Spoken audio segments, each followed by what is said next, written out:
where did you do that? I mean, On the kitchen stove. like with a frying pan? It was the griddle. I mean, I eat Rocky Mountain oysters anyway. Sure. I have a carton of them that I had bought. And so it's really very simple. You slice them thin, you saute them with some Worcestershire sauce, and once they're done, you just eat them. The other portions were going to be jerky and the like. This is a 53-year-old Mark David Latunski. On the eve of Christmas 2019, one of them killed the other in order to feast on his testicles. Latunski has a long history of mental disorders. At various times he has been diagnosed with paranoid schizophrenia, severe depression, and personality disorder. Despite this, he has been married twice, the second time to a man, and has 4 children. By the way, this is characteristic of mentally ill individuals, as they often have an elevated libido. Here, Mark Latunski killed Kevin Bacon on Christmas night 2019. And he didn't just kill, but he had cut off parts of the man's body, including his testicles. He cooked and ate them. What prompted him to do this? From his own words, he was eating sometime before the dish of bull testicles, and he liked it so much that he wanted to try something similar, but he wanted it to be made from human flesh. Kevin Bacon, a hairdresser specializing in vibrant colorings, was looking for a partner through the online app Grindr, an app for people with non-traditional sexual preferences. It was there that he met Mark Latunski. On the evening of December 24, 2019, he told his friend Michelle Myers that he was going to see a guy he met on an app. Later, around 6:12 p.m., he texted her that he was staying longer and didn't know when he would be back. But he didn't return home that night and missed Christmas breakfast at his parents' house. After that, Kevin's father became worried and contacted the police. Police soon found Bacon's car, which contained his clothes, phone, and wallet. And a few more days later, on December 28, they found Kevin's body. That was when it was like, oh, I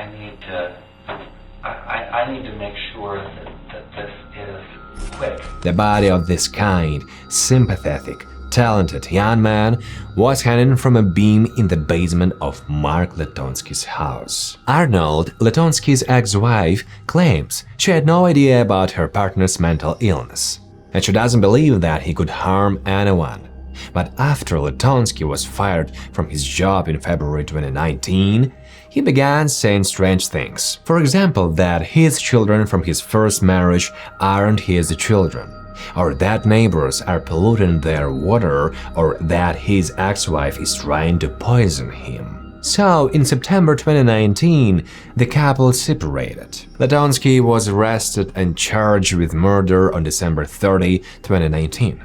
At first, the defense decided to play the insanity card, since Latunski had already been diagnosed with paranoid schizophrenia and depression. But right before the trial began, Mark changed his mind and decided to plead guilty. Is Mark David Latunski.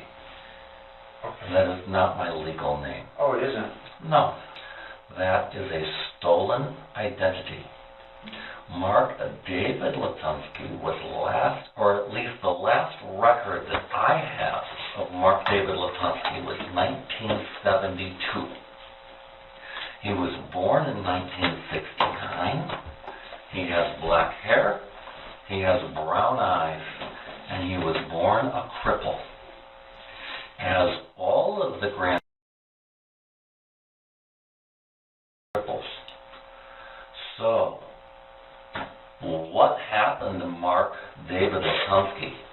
I have no idea. Okay. However, all of the people that I grew up with knew that I'm not Mark David Latunski, and they just failed to tell me. My mother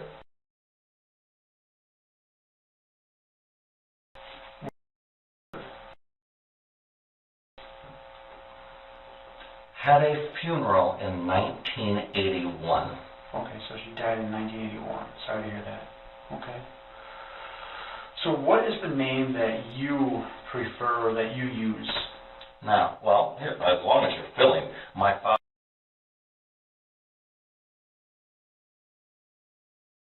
Okay. What's his date of birth? I have no idea. Where does he live?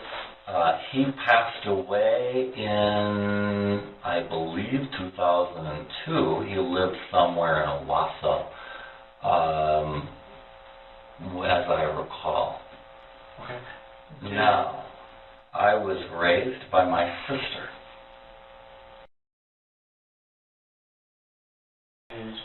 However, when I did my ancestry DNA, and I'm not a Latunski, so I did the digging, and when I confronted the people that I was raised with, they said, oh, now you know. I said, okay, so who's Mark Latunski? Who knows? At least as far as I know. I know he was born. I have a birth certificate. But the dates on that birth certificate span 1969 to 1972. So I was born no earlier than 1969 and no later than 1972, when two cousins from my family, genetic family, signed off on those state of Michigan documents. I don't know if that document is a death certificate for Mark Latunski or not. But I've been using that name to go to school, get an education, hold a job, but it's not me, and everyone in this county knows it. Because when my mother died, that's when it became public knowledge to everyone except for me. Okay. So, is my name Mark David Latunski? No. My name is Edgar Thomas Hill. So you're Edgar Thomas Hill. That name is a family name because my grandfather, my great-grandfather, and my great-great-grandfather. Okay. So, what's your date of birth? I don't know. Okay. What is the name that you prefer to be called? Well, when I started to realize that that was a stolen identity, one, I stopped voting. Two, I'd been trying to get rid of it for a long time because that name is a name of a bunch of people that I have absolutely no relationship to. So the name that I go by is Olykos. How do you spell it? Olykos. The statement that he is not Mark Latunski at all, but a different person. Such beliefs are typical for people suffering from paranoid schizophrenia, when the patient is sure that some kind of conspiracy is organized against him. Okay. And that's at least a common name that I use. But only because I've never really used any of those other names. And when I hear the name Mark Latunski, I know that somebody's talking garbage. It's not real. Okay, Olykos. So, All right. You were brought down here, obviously, well, when the police came to your house, they put you in the handcuffs, and then you were driven down here. yes. And I want to talk to you. But before I can do so, because you were in handcuffs and you were brought down here, I need to advise you of your Miranda rights. Sure. Okay, so I'm going to read you your Miranda rights form. Once we get through those, then we'll talk to you about what's going on. Mm-hmm. Okay. So the first thing is you have the right to remain silent. Anything you say can and will be used against you in a court of law. You have the right to talk to a lawyer and have him or her present with you before or during questioning. If you want a lawyer but cannot afford one, one will be appointed to represent you at public expense. If you waive the right to remain silent and later will stop answering questions, the questions will stop. And if you waive the right to have a lawyer present and later change your mind, the question will stop until you have talked to the lawyer. Well, Nikos, do you understand each of the rights I've explained to you? I understand them. Okay. Is that a yes? Yes. Okay. And are you willing to give up these rights and answer my questions at this time? Basically, I want to talk to you about what's going on. I'm perfectly happy to talk, yes. Okay. Today's date is 28/2019 at approximately 5:56 a.m. Well, I don't want to offend you in any way, so why don't you up here sign your name and date of birth? And all that said is that you understand your rights. That's all it's saying. So I don't want you to get upset if... Let me see. If, and I guess the question is, what name do you want? Whatever name you want to go by. You mean for this interview? Correct. Okay, fine. Your full name, I will use this one. There we go. And then the date of birth that you use. Unknown. That's the best of my knowledge of when that was. Okay, so you sign, is that Wilk, W-I-L-K? That's Vilk Olikos Vilkas. Okay. Obviously, police came to your house, they were doing a welfare check. They were doing a welfare check? Right. They were looking for the person... Yeah, okay. Okay, so... I understand based on what you're finding, sure. Yeah, so that's basically how the police came and contacted you. But before I go into that, what do you do? You said you mentioned you work. What do you do for a living? Well, right now I'm doing construction. What I have done for a living is had my trust funds raided by people who were pretending to employ me and giving me back my own money. That. A striking sign of paranoid schizophrenia is the belief that the patient is much more successful and richer than he actually is. Mark never had a trust fund, he worked at the most ordinary job. Was my employment up until February of this year. Okay. That ran through two companies. The first one was Flint Inc. No complaints about them on my part. They acted very honorably. But when they realized how deep they were in, they sold the business, got the hell out of Dodge, and passed it off to the international bankers. Okay. American Chemical got in a little bit deeper because they decided to send a member of the family to New York and sit down with the New York bankers so that they knew the extent and breadth of the trust funds that they were being paid by. I don't know the details of that. What did you do for Flint Inc.? For Flint Inc., I worked as a bench chemist.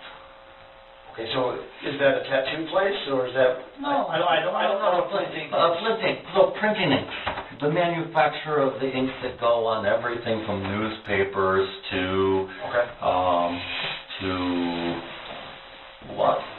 Packaging or anything else that's printed. Okay. I mean, they got into digital printing, but they spun that off as, but ink, I-N-K, Gotcha. but not tattoo place, no. Okay. And then what did you do for American Chemical? I have no idea what I was actually doing. The stuff that they had me just signing off on ended up being just garbage. I was a quality manager for a company whose business model was to have no quality. So I was pretty much a lie detector. If we can fool this guy, man, we're scot-free. We can get away with anything. Okay. So that is the extent. Did I ever really stop anything? No. I would tell them, this is what I'm finding, and they just do it in some other way where I couldn't see it. How long did you work at American Chemical? Oh, I worked there for 12 years, roughly. It was about 12 and 12. I'm rounding because it was 2007 to 2019. Yeah, so about 12 years. Okay. I'm trying to see. And then how long did you work at Flint Inc.? Like what years did you work there? That was 1996 to 2007. So, Okay. 11, like I said, rounding, it was about 12 and 12. Okay. You may ask, how could a mentally ill person work for so long? The fact is that schizophrenia may not manifest itself for quite a long time, and then manifests itself against the background of nervous experiences, which could be the birth of children, the death of a close relative, or simply severe stress. I mean, that's well past the 10. Okay. So when you're not working, what do you do? Well, right now I'm just doing construction, working on building the house, picking up odd jobs, and this was the thing. When I realized that I was paying myself out of these trust funds, Mm-hmm. and that the money as I got contacted by the New York bankers. I don't know what happened, why they contacted me directly, but something must have happened. And I learned a little bit about how the money was being pulled out of the trust fund and how money could be pulled out of the trust fund to do things other than what it was supposed to be. Now, other people who have things like this, they look at them and they say, okay, so it's and they gave a name for it. It was either a show or a no-show trust. And it's like, okay, so you had a show trust, fine. But with that going on, I looked at it and I said, well, wait a minute. If there's been bad stuff going on in the background, well, let's put the brakes on this shit, because in any case, it's financial stuff. So in the spare time you do financial stuff? Well, I have a banker. He's my New York investor that I work with. I have a second one who's here in Michigan. And then in my spare time, I'm doing construction. But because I was looking for honest work, I started trying to pick up odd jobs where I would do something. Put up someone's drywall, no go. And so finally, using the name Vilcus, I put an ad on Rentman, and man, if I can give a massage and somebody's going to pay me, that's more honest money than what I was doing at American Chemical. What they were doing was downright disgusting, things that nobody should do. And I look at them, if a man's going to pay me to rub him down, fine. So how long have you been doing that? It was probably I started it in about April of this year. So like massages? Just massages. It's like, you know what? I'll spend time with you. Man can't guarantee sex. Sometimes it works, sometimes it doesn't. So, hey, guess what? I can't sell that because that's not the way the world works. But you want to spend your time with me? Boom. Here's your price. And I'll have a good time with it, and you will as well. So when you say here's your price, that's how much you would charge? Yeah, $200 an hour, $1,500 a day. And if you look at it and you say, you want to dicker a deal on it, guess what? I'm not doing this because I want to. I'm doing it for honest money. Mm-hmm. Pulling my own money out of a trust fund. It's not honest money. Yeah. Right? Right. I mean, that's stupid.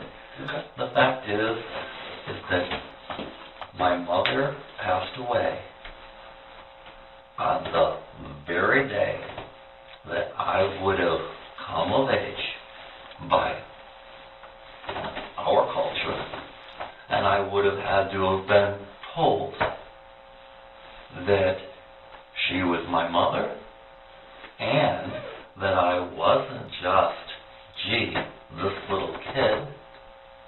I was her son and had this trust fund. Now I talk to people and I say, what are the chances that the very person who held the trust in guardianship, who was required to tell me, passes away on the very day that she would have had to have done that? So when you said come of age, what did you mean come of age? It was my 12th birthday. And you said come of age for your culture. So I don't understand. I'm Norwegian. Okay, so you're Norwegian. So I'm Norwegian. So what is, explain to me then what coming of age for Norwegian means, because I don't know. 4 multi-generational trust funds that would have been set up, who knows when. Things that I don't control the conditions of, any more than my mother controlled the conditions of them, which is why the people in New York, the families in New York that I've been in touch with here and there, all know more details than I do because they know much more. All I know is that I'm sitting here as the only living Thomas of Wales that I've been able to find. And so you're a Thomas of Wales?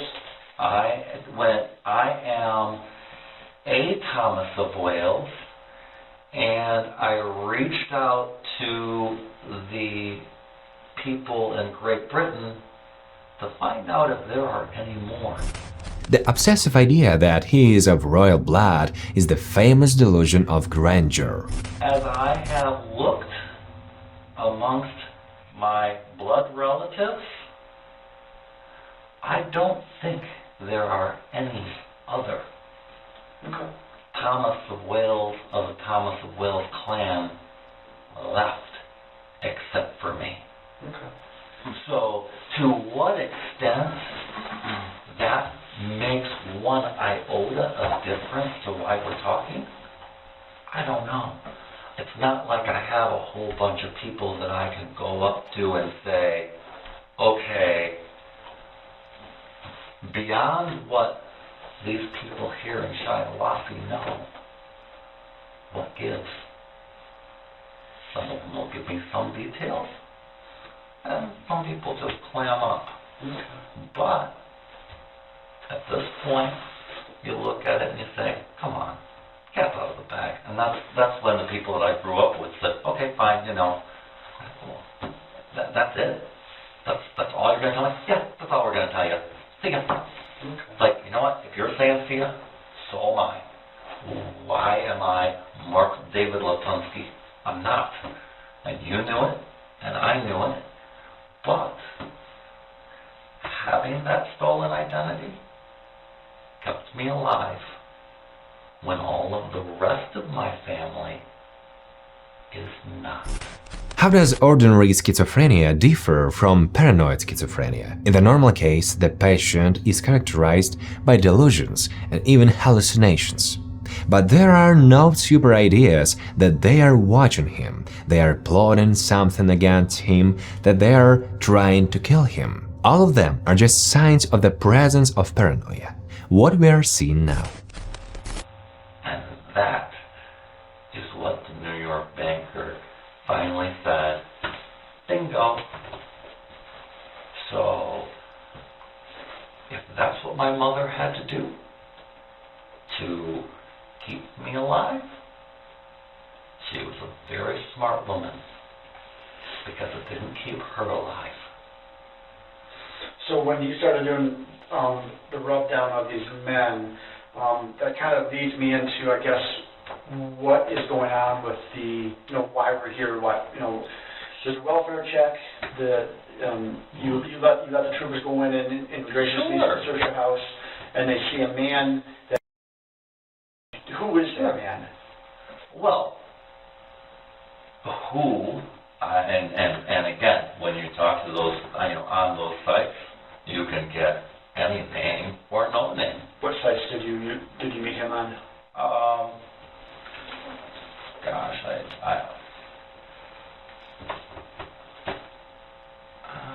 would have. I think that one was Grindr.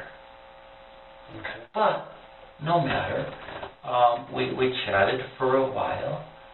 He described the things that he wanted. I did what I could to bring those things about. And after we sat and made an agreement about what was going to happen, we made the agreement, and he was supposed to disappear, be gone. But you know as well as I do that in our society, although we say, a man can just go, does our society really allow that? No. And what it leaves behind is all kinds of I'm going to say, things for his family that a man doesn't want to leave. Now, the things that I set up for him and plan to do for him in that regard would do something for his family that would make it easier. But that agreement between him and I really shouldn't have anything to do with anything but him or I. So what was the agreement? In total, one, that I would, and I started to do, it's like, this is what it is. And he looked at it. I mean, we laid together for a while. He asked me to. I did. I'm sorry, asked you to do what? Just lay with him? Just lay with him. Just lay with him and hold him. And finally, he says, you know what? I'm ready. And at that point, that was it. Now, the going away part and the portions for his family, knowing that I have, and as I explained to him, I know that there are leases and properties that are attached to my estate. And I said, you know what? Because I fully expected, because we talked through all of the options. I said, look, because of who I am and who I've been, in one way or another, the people who control the trust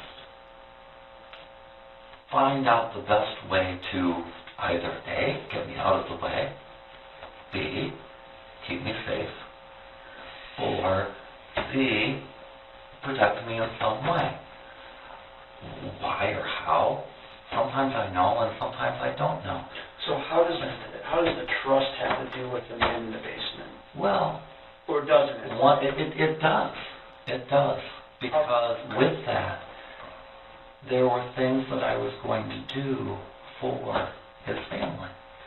See, our portion of the trust, or at least what I'm beginning to see lay out, just as my home is the original Garrison home that sits along the I-69 corridor, the rest of the portions of the key homes along the north side of I-69 are also all owned by my family. My father's family. So knowing and having different neighbors tell me that there are more properties that are on things like 99 and 100-year leases, one of the things that I said was, you know what? When these leases come due, where's your family live? He says, south of I-69. I says, they don't want to be there. The line of chaos and non-chaos is I-69. Population to the south, low population to the north. I said, so if you're south of I-69, when they turn that line into a border of defense, then your family's on the wrong side. You want to have your family on the north side of I-69. You want your family to have food supplies on the north side of I-69. I said, if I can bust open this trust and I get the ability to talk to the New York bankers, then why not? Look how interesting it turns out. That side of the street, my trust fund, I need to do something nice for our parents. It's a set of incoherent phrases, but this is exactly what the speech of the schizophrenic looks like. So how did So the man in the basement, when did he come to your house? I picked him up. We physically met in Swartz Creek, and that was when because he had given me details of what he wanted. And so I said, well, I'll tell you what, I will bring all of the things that you would need so that you can see them. I said, I will lay them out in front of you. I says, then I'll step back. I says, you need to decide. You need to decide because... Okay, so you meet him in Swartz Creek? I met him in Swartz Creek. On what day? Well, that would be the 24th. Okay, on 12/24, Christmas Eve. Okay. It was Christmas Eve. And then... Was that the first time that you'd ever met him in person? That was the first time I'd ever met him. I had chatted with him, so I had a tremendous amount of detail of what he was looking for. Only what he was looking for. And you're trying to help him. What? You were trying to help him. Well, The system. in that regard, I took everything that I had to set it up, and I put it into a bag. I laid it out in the trunk so that it was there in the back of the van. And then I got in the front, and I said, you decide. And at that point, he says, I've made my decision. I said, take and, put on the different gear that he wanted, that he'd selected. He'd taken some and said, no, not this one, he picked it all out. He wanted to make sure that he was comfortable. And that he was as well as without going up. I don't want to have the details on any record. It doesn't need to be there. What he wants is what he wants is what he wants. Sure. But at that point, I said, you know what? I'm not going to put these on you. I says, take what you have, take it off, put it in this bag. And he says, you know what? Can I text a friend and say, you know what? I'm just going to be out, and whatever we blabbered about. And I say blabbered just because I said, you know what? You say whatever you want to say. Here is further evidence that the murder was committed by a man who could not control himself. Apart from the fact that Mark didn't try to hide the body or evidence of the crime, He calmly allowed the victim to communicate with a friend without fear that he might be associated with the victim later. And he says, okay, now that I've said it, I'm going to turn my phone off. Okay. That was all at the parking lot? That was all still in the parking lot. Okay. Do you know what store? Was it parking lot? No, it was just a parking lot there on Grand River or not Grand River, Miller Road in Swartz Creek. Okay. And I said, if you're ready, I said, if you're doing this, then you put the stuff on. And then, so I sat in the front while he did all of that. So you're in the front of your vehicle. I was in the front of my vehicle. What kind of vehicle do you have? It's a van. It's a Hyundai Santa Fe, gray. All right. So I sat in the front, and he went in the back. He got all ready, and I said, look, this way you're leaving everything behind, and it's like, done. And at that point he says, okay, I'm ready. I went around and I shut the trunk, and then I put, he gave me the key so that I could lock the car. I put his bag in the back. I locked the car. You locked his vehicle? I locked his vehicle. So his stuff is in his vehicle? His stuff was in his vehicle. And then does he stay in the back of your van then? And he stayed in the back of my van. Okay, and then you leave the parking lot? And then I left the parking lot. Okay. And then we went back to the house. Do you know what you did with the keys for the car? The keys were...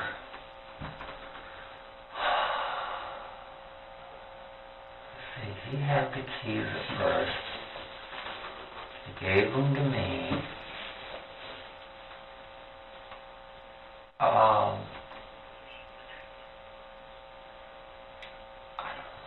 It's good. Well, it's just a minor detail. I'm just curious. I don't know. I appreciate But able to, look, you have to look at this and say, one, because involving lots of different people, it then gets a little precarious. But in any case, going through all of that and working through it, it was finally, at the, I'm going to say, end of the evening or beginning of the next morning, it was that time frame that finally, and we've talked about, several things. What was I going to do?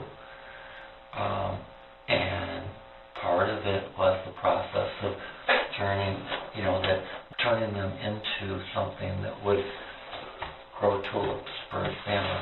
He says, but my family will never know that it's me. I says, no. Tulips are starvation food. They'll know that they'll have tulips. They'll know that. Do you want them to know that that's something that you're giving them? And he says, no. It's not something that I want them to know. And is this something that you want them to know? And he says, no. It's not something that I want them to know. I says, so if we can just make this happen, then he says, you know what? In talking about it, because I've never done this before. I said, no, I've never done this before. Okay, so what did you do? And well, after talking to him in multiple ways, that was when he. I says, well, I could slit your throat. Here's the knife. I could do it that way, and I couldn't I said, I don't know. And you know, we debated it, all of the different ways. I said, I mean, I have a sword upstairs, but it still, it wouldn't work. I was afraid I would hurt it. And he, you know, Do you understand what is happening now? It's as if we are hearing a story Moose Jurgens, the most famous story in which two German guys agreed that one would eat the other one, which is of particular interest and gives the whole story a slightly different coloring, especially if you know a few facts from Bacon's biography. The guy suffered from severe depression for several years. Due to depression, he was in a mental hospital several times, also in 2019. Tried to commit suicide, liked to harm himself, cutting himself, contacted partners who used him. And I'm not ready. I couldn't do that. I couldn't run the risk of maiming him and having him suffer. And after we debated it, I said, you know what? I think that given what we've got right here, if I just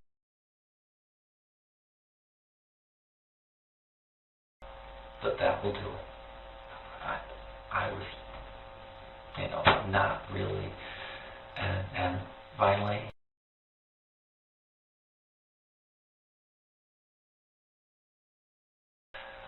and I did, and he says,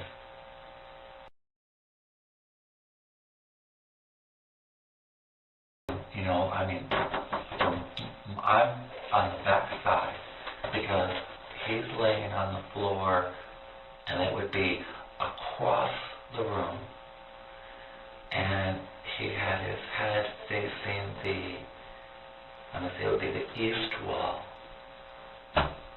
And so when I went in, you know, and I mean, you obviously have on the picture there's the spray that went to the west, and you know, it's like that was, and he says, yeah, done. And you know, there was a fair amount of blood, and you know, then it's like, you know, I went, I don't want him to suffer. No, And I went, I can see that. and that was, and then of course it was a matter of doing what I needed to do to complete what I told him I would do. Turn him into something that would produce life. And that's what I was in the process of doing. Where's the knife now? It is upstairs in, because I cleaned it off, and it is upstairs in the dresser drawer. I think on the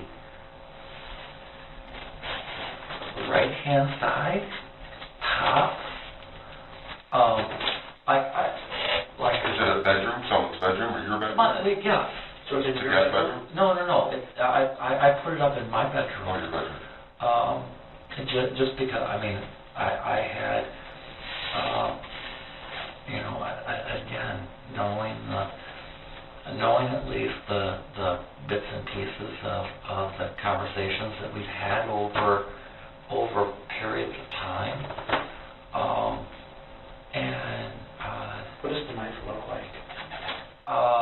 what's it look like? Yeah, is it like a kitchen knife? Is it, you know what I'm saying? No, it's just a hunter's knife. It's a hunter's knife. What color is it? It has a black blade.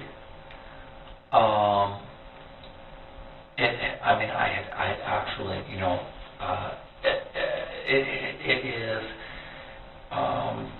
it has a black and gray handle. Okay. Is it a fixed blade? Fixed. So it doesn't move, it's not... No. Like a... Can you hear the note of disappointment in Latunski's voice? Even fake ones? Absolutely no. He describes what happened as a kind of project. It is obvious that his connection with reality is broken. He talks about everything as if it were completely normal actions. Picturing something like, you remember the movie Rambo? You ever see Rambo? Or it's about that big with a handle and a big blade. The blade is only about that long. Oh, okay. Is it serrated or smooth? Smooth. It was a smooth blade. And it's in your bedroom. It's in my In bedroom. a dresser drawer. In a dresser, and I think it's there. Yes. Okay. Been hearing your stomach growling and stuff? No, I didn't hear growling. Okay. So let me back you up, and I'll get into all of it. So you meet this person on Grindr on Christmas Eve, which is the 24th. Well, that was when I physically. That's the first time I physically met So him. let me back up then. Yeah. And we had talked for. He actually known and had talked with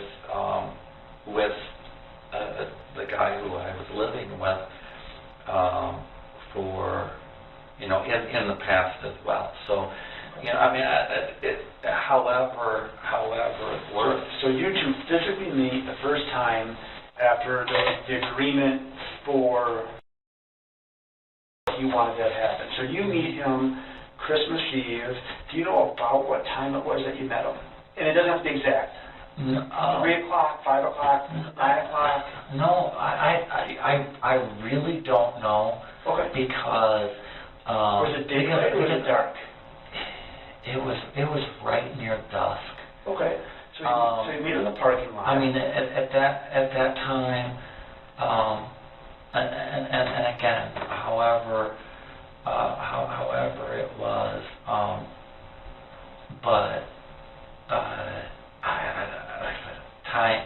It was a matter of I was in town. I was running some errands with some stuff, and that he sent me a message that just said, you know what, I'm ready. Where do you want to meet? Okay. And I said, hey, it doesn't matter to me. Yeah, so where do you want to work? Where? So he arrives in his vehicle. You arrive in your vehicle. Mm-hmm. You have the gray Hyundai van. Yep. You have items laid out in the back of the van. Mm-hmm. And then he gets out and he sees the items. He decides what he's going to put on or what he's going to wear. He made those decisions. He made all of those decisions of what exactly what pieces of what was there he wanted, and based on like I said, it was full. There were some things that went back into the bag, and some things that he put on, and some things he says, well, you know what, maybe I'll try those later, but let's not start with that. I says, look, you need to put these on. I says, I'm not gonna force you to put, I'm not gonna force you to do anything. Right. This is you. Okay. And so he puts the stuff on. You lock up his car to make sure all his things that everything is secure, so that nobody's gonna come in and steal anything. Right. I understand. So then you drive to your house. You get back. You get back to the house, and you guys go inside. When you get home to the house, is it just you two? It's just us two. Okay. I have no idea. Okay. I have no idea. Like I said, and even it's kind of hard to gauge time in something like that because time just kind of takes its own toll, and like I said, after the over, and it was like, okay, I took you to this point.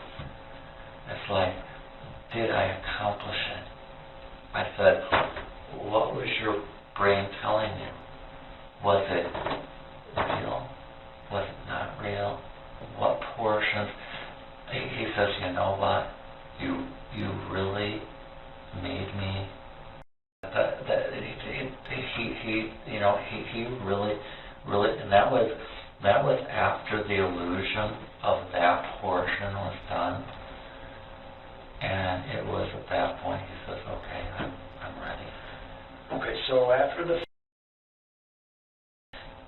took place, did it take place upstairs in your bedroom or downstairs where he is right now? It was all downstairs. Okay, so nothing sexual happened upstairs? No. Between you two? No, only down in that room? Oh, yes. Yes. I mean, there was an initial, there was an initial portion up in the kitchen. But yeah, it was kitchen, and then downstairs, and then, and that was all there. It was after he was deceased and I knew that I wanted to have him, and I'm gonna say, I don't know what the right word is for it, is that as soon as he was at the point of being unconscious, and it was after that was when it was like, I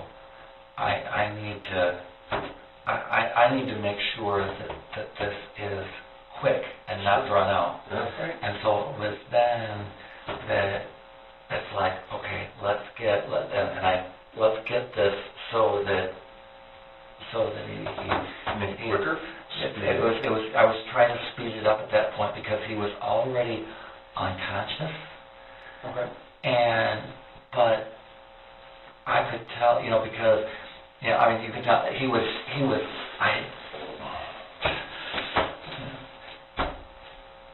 In any case, it was the realization of this wasn't enough, and that was when I hoisted and got all of that set up and had to apply. We see that Latunski has no anger or hatred towards Bacon. He tries to convince the detectives that everything happened by mutual consent, even at Bacon's request. But, unlike the same story about Muse, there is no evidence that Bacon asked him for anything similar. Once he was clearly deceased, then I was like, okay, let's get him up as much as I could, so that what blood there was that was in the sand could go out into the flower bed. Sure. And that way take care of the rest. Okay, so you guys are down there. Where you keep saying here, so you're pointing here. Okay, you're pointing right at the hairline. When you do this, is he on the ground? There was a chair down there. Was he sitting in a chair? No, the chair was not in there at the time. I put the chair in after, when I was trying to get to take the horse chestnut, or not the horse chestnut, the chestnuts, and plunk them in the same way, so that they would be growing. Now, I didn't go through some of that. Look, we're gonna make sure that this becomes something that's other. And in any case, so it was the after portion of cleaning him up. What I didn't get to yet was to wash him up, clean him up, and I started to pull the sand out that was there to start to clean it up, but it was a matter of, it takes a little bit of time to, depending if you ever processed the deer. Sure. It Let the blood drain out. It's the same. it's the same process, and it's just a matter of saying, how do you do it? Okay, Yeah. so the first one right in here, you realize he's still alive. Mm-hmm. And then what do you do? that was when I just reached down, because he is laying, and Is he face down or face up? he is, well, he actually, when we were talking, we were just laying on the ground side by side, and he was face up. And then when after we talked about all of the different options of how do we do this, how, yeah, that was when that's where, so he was, I'm going to say, on his stomach, Okay. face towards the east, Okay. and that With his head down by like the dirt area? with his head facing that east wall. No, I know, but I mean, like, if this is the head of his body, this is his feet. He was on the wood. He was on the wood. Is this the area where that dirt is at? Yeah, there's the dirt area. Yeah. So he's like that. Right. This is his head. Right, because... You want to draw a picture? Maybe that would work. Here, I'll pull a piece of paper out. That way we have a much better idea what you're... He compares what happened to cutting up a deer and describes what he then did with the body as creating an art object. We remember the drawings of schizophrenics. They often combine living and inanimate objects. Because you've got a rectangular room, okay? You've got the door here with the St. Andrew's cross on it, okay? And then the end of the area is here, so it's dirt here, and he was laying this way with his head here, and he was facing that direction. Where's the door that you walk into the room? The door is here. Okay, that's what I thought. And so, he was laying here, and I was here. Okay. At the point that we did it, and then in order to get him, it was after he was here, he was already dead. So he died here, getting it up, and had to pull off the sling that was, and that's the chains that are hanging on each side. Right. That's the sling and where that all was. And so it was there. Then it was. Did you do this by yourself? You didn't have help? I did it all by myself, and that's why he was getting him basically. What do you remember what day that was? Because you said that you met initially on the 24th. 24th. So when did this part all take place? It was. Was it the same night or the next day or? So Christmas was Wednesday.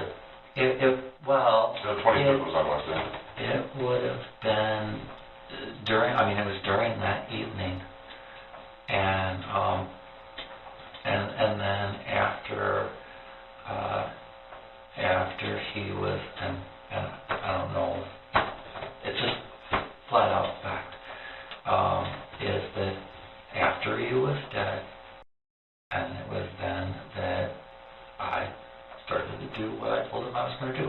I was going to eat part of him, and I did. It was the new moon, and honoring my word to what I said I would do. That was when that was just part. I look at it and I say, if that's. Was that his wishes? Is that the main reason why you did it? It was the discussion, like wherever, whatever is consumable is consumable. Sure.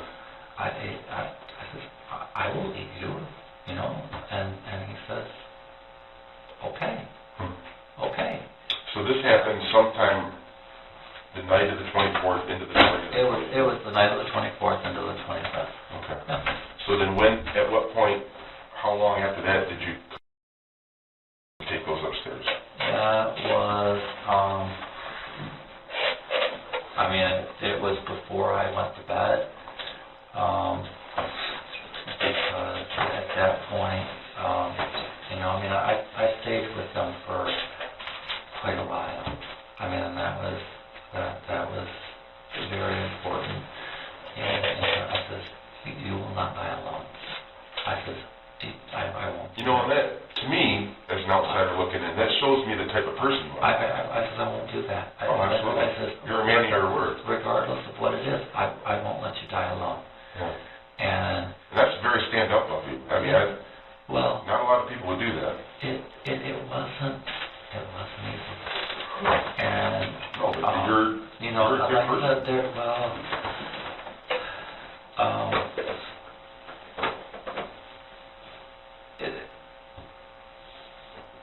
I've met so many people, and even the guy that I spent Christmas with, because I went over and spent Christmas with a guy from Lansing, a guy from,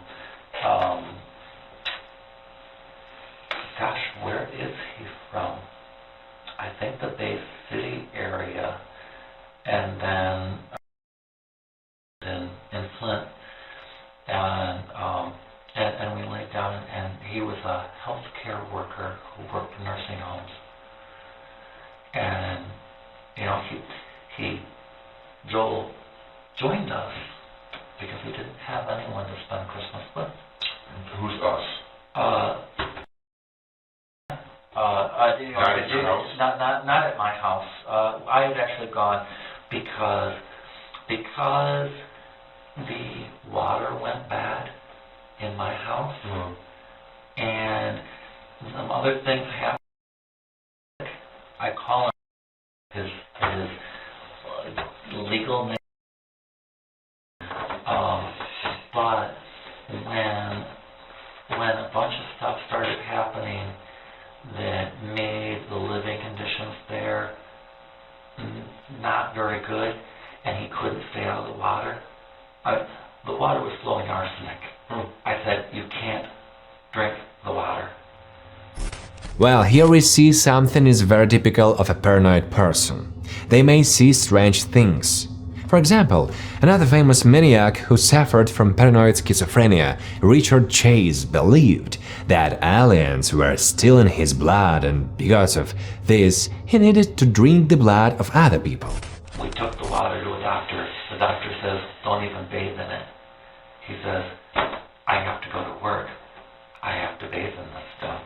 And so when he started to get sick, I took him to the doctor. I showed him the stuff that was going on, and then I helped him get an apartment of his own, so that he wasn't in that mess while I was trying to get it fixed back up and make it livable again. Anyway, so just because, I put up the Christmas tree, I put up the decorations. That's nice.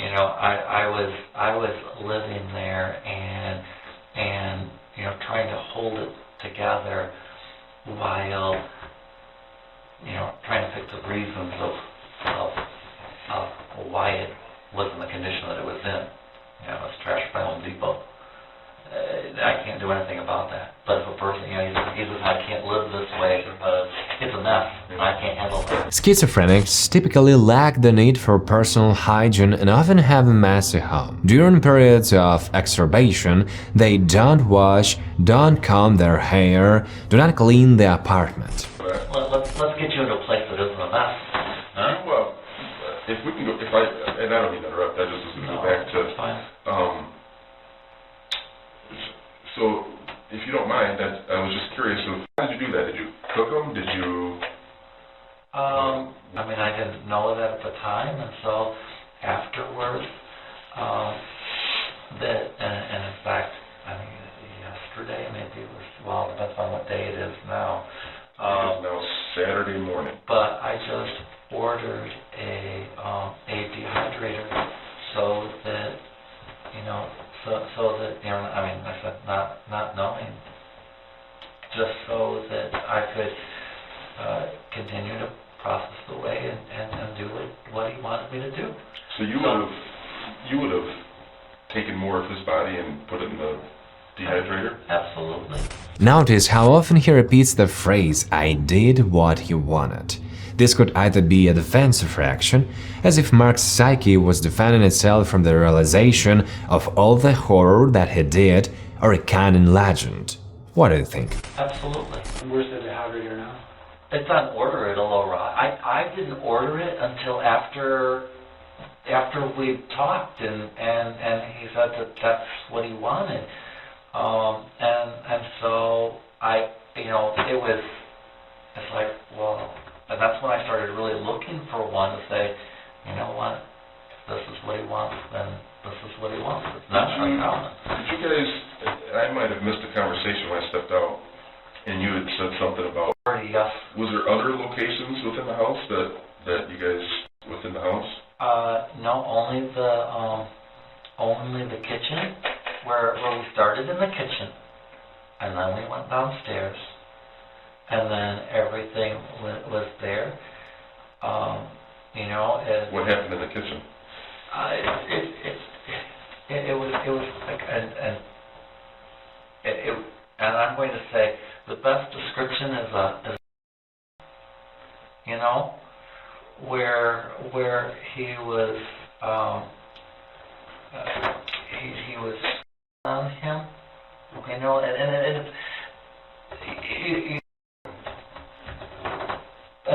so it was a matter of having different, and I'm going to say it was like different responses in order to say, how do you work through that? Because it was something, and it was. So there was no actual sexual interactions in the kitchen, just. Correct. No. Out there, you were. No, but I got you. And that was all Tuesday night, the 24th, going into the 25th. The 24th going into the 25th, and and then I will say is that after it was done, I looked at myself and I went, I was covered in I'm a little not covered, but it's like I had some on me, and I looked at it, and it's like I had done what I needed to do, and I could wash this off. Nope, I'm not going to. And at that point, I went upstairs and I crawled into bed, and I just left it. Did you ever and did you ever wash those sheets then after you laid it in with blood on it? no. And when I got up the next morning, because I rested, just lightly, I got up and it was middle of the afternoon when I was supposed to go over and meet the other guys on the 25th, and I looked at it and I went, you know what? I'm not. And I left it right on, and I put on what clothing I had, and I went, I'm not going to wash him off. Where did you put the clothing that you have him on you? I have no idea. I mean... You never washed it? No. Do you remember what you were wearing? When we were having our fetish dance? Nothing. What was I wearing? You said you had blood. Did you have blood on your clothes, or just your body? Naked body? My body. Just your naked body? Yes. So, at the time, and then the time that you assisted him in passing, did you have clothes on at that time? Or were you No. thinking, okay, I was thinking, okay. I had no... So there would be blood on the sheets though, where you said you laid down if it came out? It would be dried. It would be whatever sloughed off. And I looked at it, and again, maybe my thinking of saying, you know what, I'm not going to wash this off. So, we get to the place where he openly says that he did nothing wrong. That is, he doesn't feel guilty. Even when I was talking to him, I don't feel that I did anything wrong. Did you tell anybody else about this, other than us? I did, because part of my culture is that if you have an honorable death, then you have to tell somebody before you pass 3 houses. And so I looked at it, and we've even talked about this, you know, because he gave me the name. You and... What'd you call him? I actually never used his name. It was only just before and he looked at it, you know, because he says, wow, you really planned a lot of this. I said, I planned nothing. I said, I planned absolutely nothing. I said, okay, let's say that the police have a problem with it. I said, the police have a problem with it, then what? They throw me in jail. Or they try to. I said, I guess I'll just have to deal with that. It sounds honorable. It sounds honorable. Well, but in order to make it honorable in my culture, I did have to tell someone. And even when I talked to him, he says, just call me Kevin Bacon. And I went, okay. I said, if I say that I killed Kevin Bacon, he says, no one's gonna believe you. I said, I could tell anybody, and no one would believe me because of my name. I actually texted before I ever did anything, I went up and I texted a friend who was, and I'm going to say, what's the correct word? Understanding of the situation, because he's a judge advocate in New York, and I sent him a text and I said, you know what, I did this. I says, and I love him. He's my hero. And I'm sorry, who's your hero? The person I killed Kevin Bacon. Kevin Bacon is my hero. Oh, okay. And that's... And who did you send that text to? I sent that to... who was in New York. He also, like I said, encounters different people with all kinds of different needs. And like I said, at that point, I just texted him and I said, okay, I don't need to do anything else. Sure. I was able to tell someone before I even left the house. And at that point, I went, I'm done. You know what? I did it. I complied, and then I went to sleep and went off to Christmas, and that was when I talked and it's like, and it was really strange because working in the healthcare, was working in nursing homes, and he says, he was talking about how undignified, how horrible sometimes we let people die in that way, how they drag out, and he actually came to tears. Like I said, someone who had joined us for, I actually don't even know his last name. I actually got a text from him because he thanked me for the discussion that we had, and he wants to just come down and spend some time with me.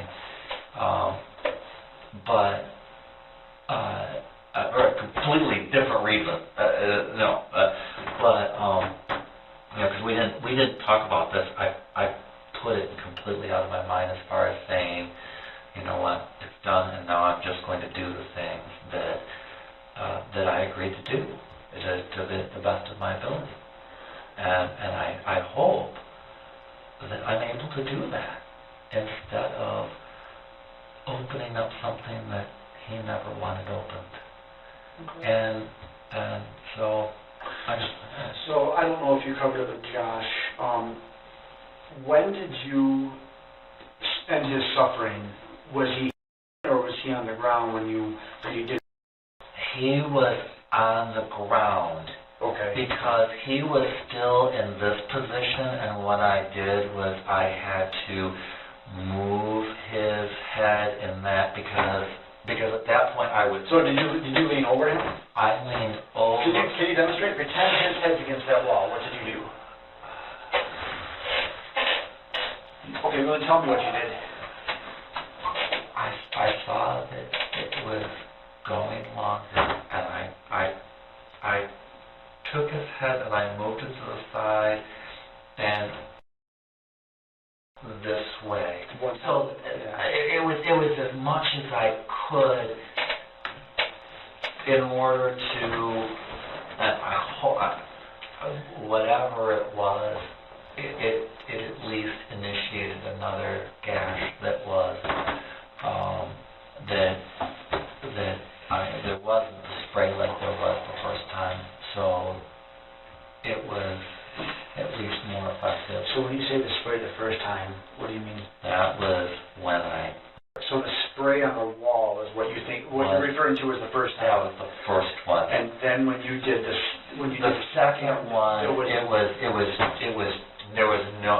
just, you know, it's like, I need to end this as quickly as I can. And it was after that I could tell that he was unconscious. And that was when I started to, when he died, I was using the clasps from the, and it was after, it was like, okay, I need more things to get on in order to make this happen, and so that's when I started, you know, getting as much rope as I could to get that going. Did you have to put the rope on the, attached to the ceiling, or was the rope already there?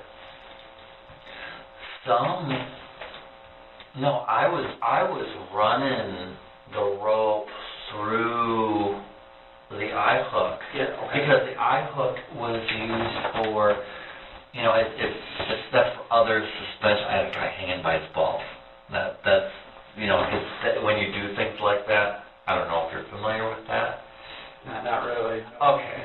Well, and in any case, that's more fetish stuff, correct? Remember, at the beginning he said that he practiced meeting with men.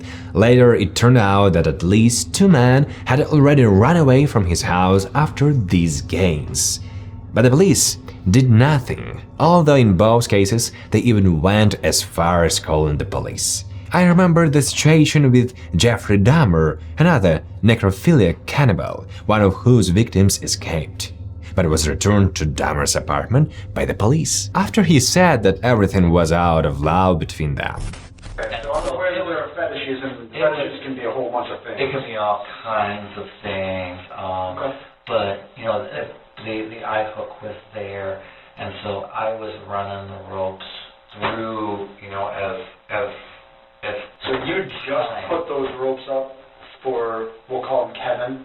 So you just put the ropes up for Kevin Bacon, or had they been there for a couple of weeks before Kevin Bacon? No, they had never, those ropes had, no, those were all done that night, and in fact, before he got there, that rope, I mean, we tailored it for some of the stuff that we were doing. Because the ends were framed, and because I don't like to waste things, I had just taken and I don't know if it was yesterday or the day before or whenever it was, I had recut some of the ends and done that and taken them upstairs, put them on the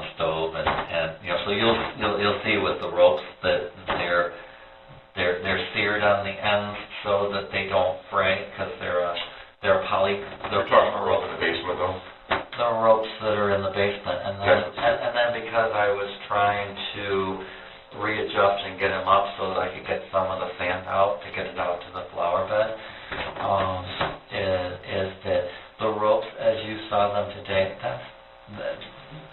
all of that, because I've been working with it for the past couple of days to, I mean, whenever I can to try to get everything. I was just trying to get everything right so that I could, just make it happen. And like I said, but Where is your van now? blew a piston rod in his car, and so today I took my van to him, took his rental back to the Randy Wise out there in London and Dutchert, and then I went to, so he has my van, and then I had Hank Graff and Durand pick up my truck so that I can get the truck roadworthy. So he has the van on just off of Grand Blanc Road. So he said has your van. And is name is and who is he you again? If I missed it. How familiar are you with the leather fetish community? He's been my alpha's mate for Probably more than I am, but... for the past 5 years.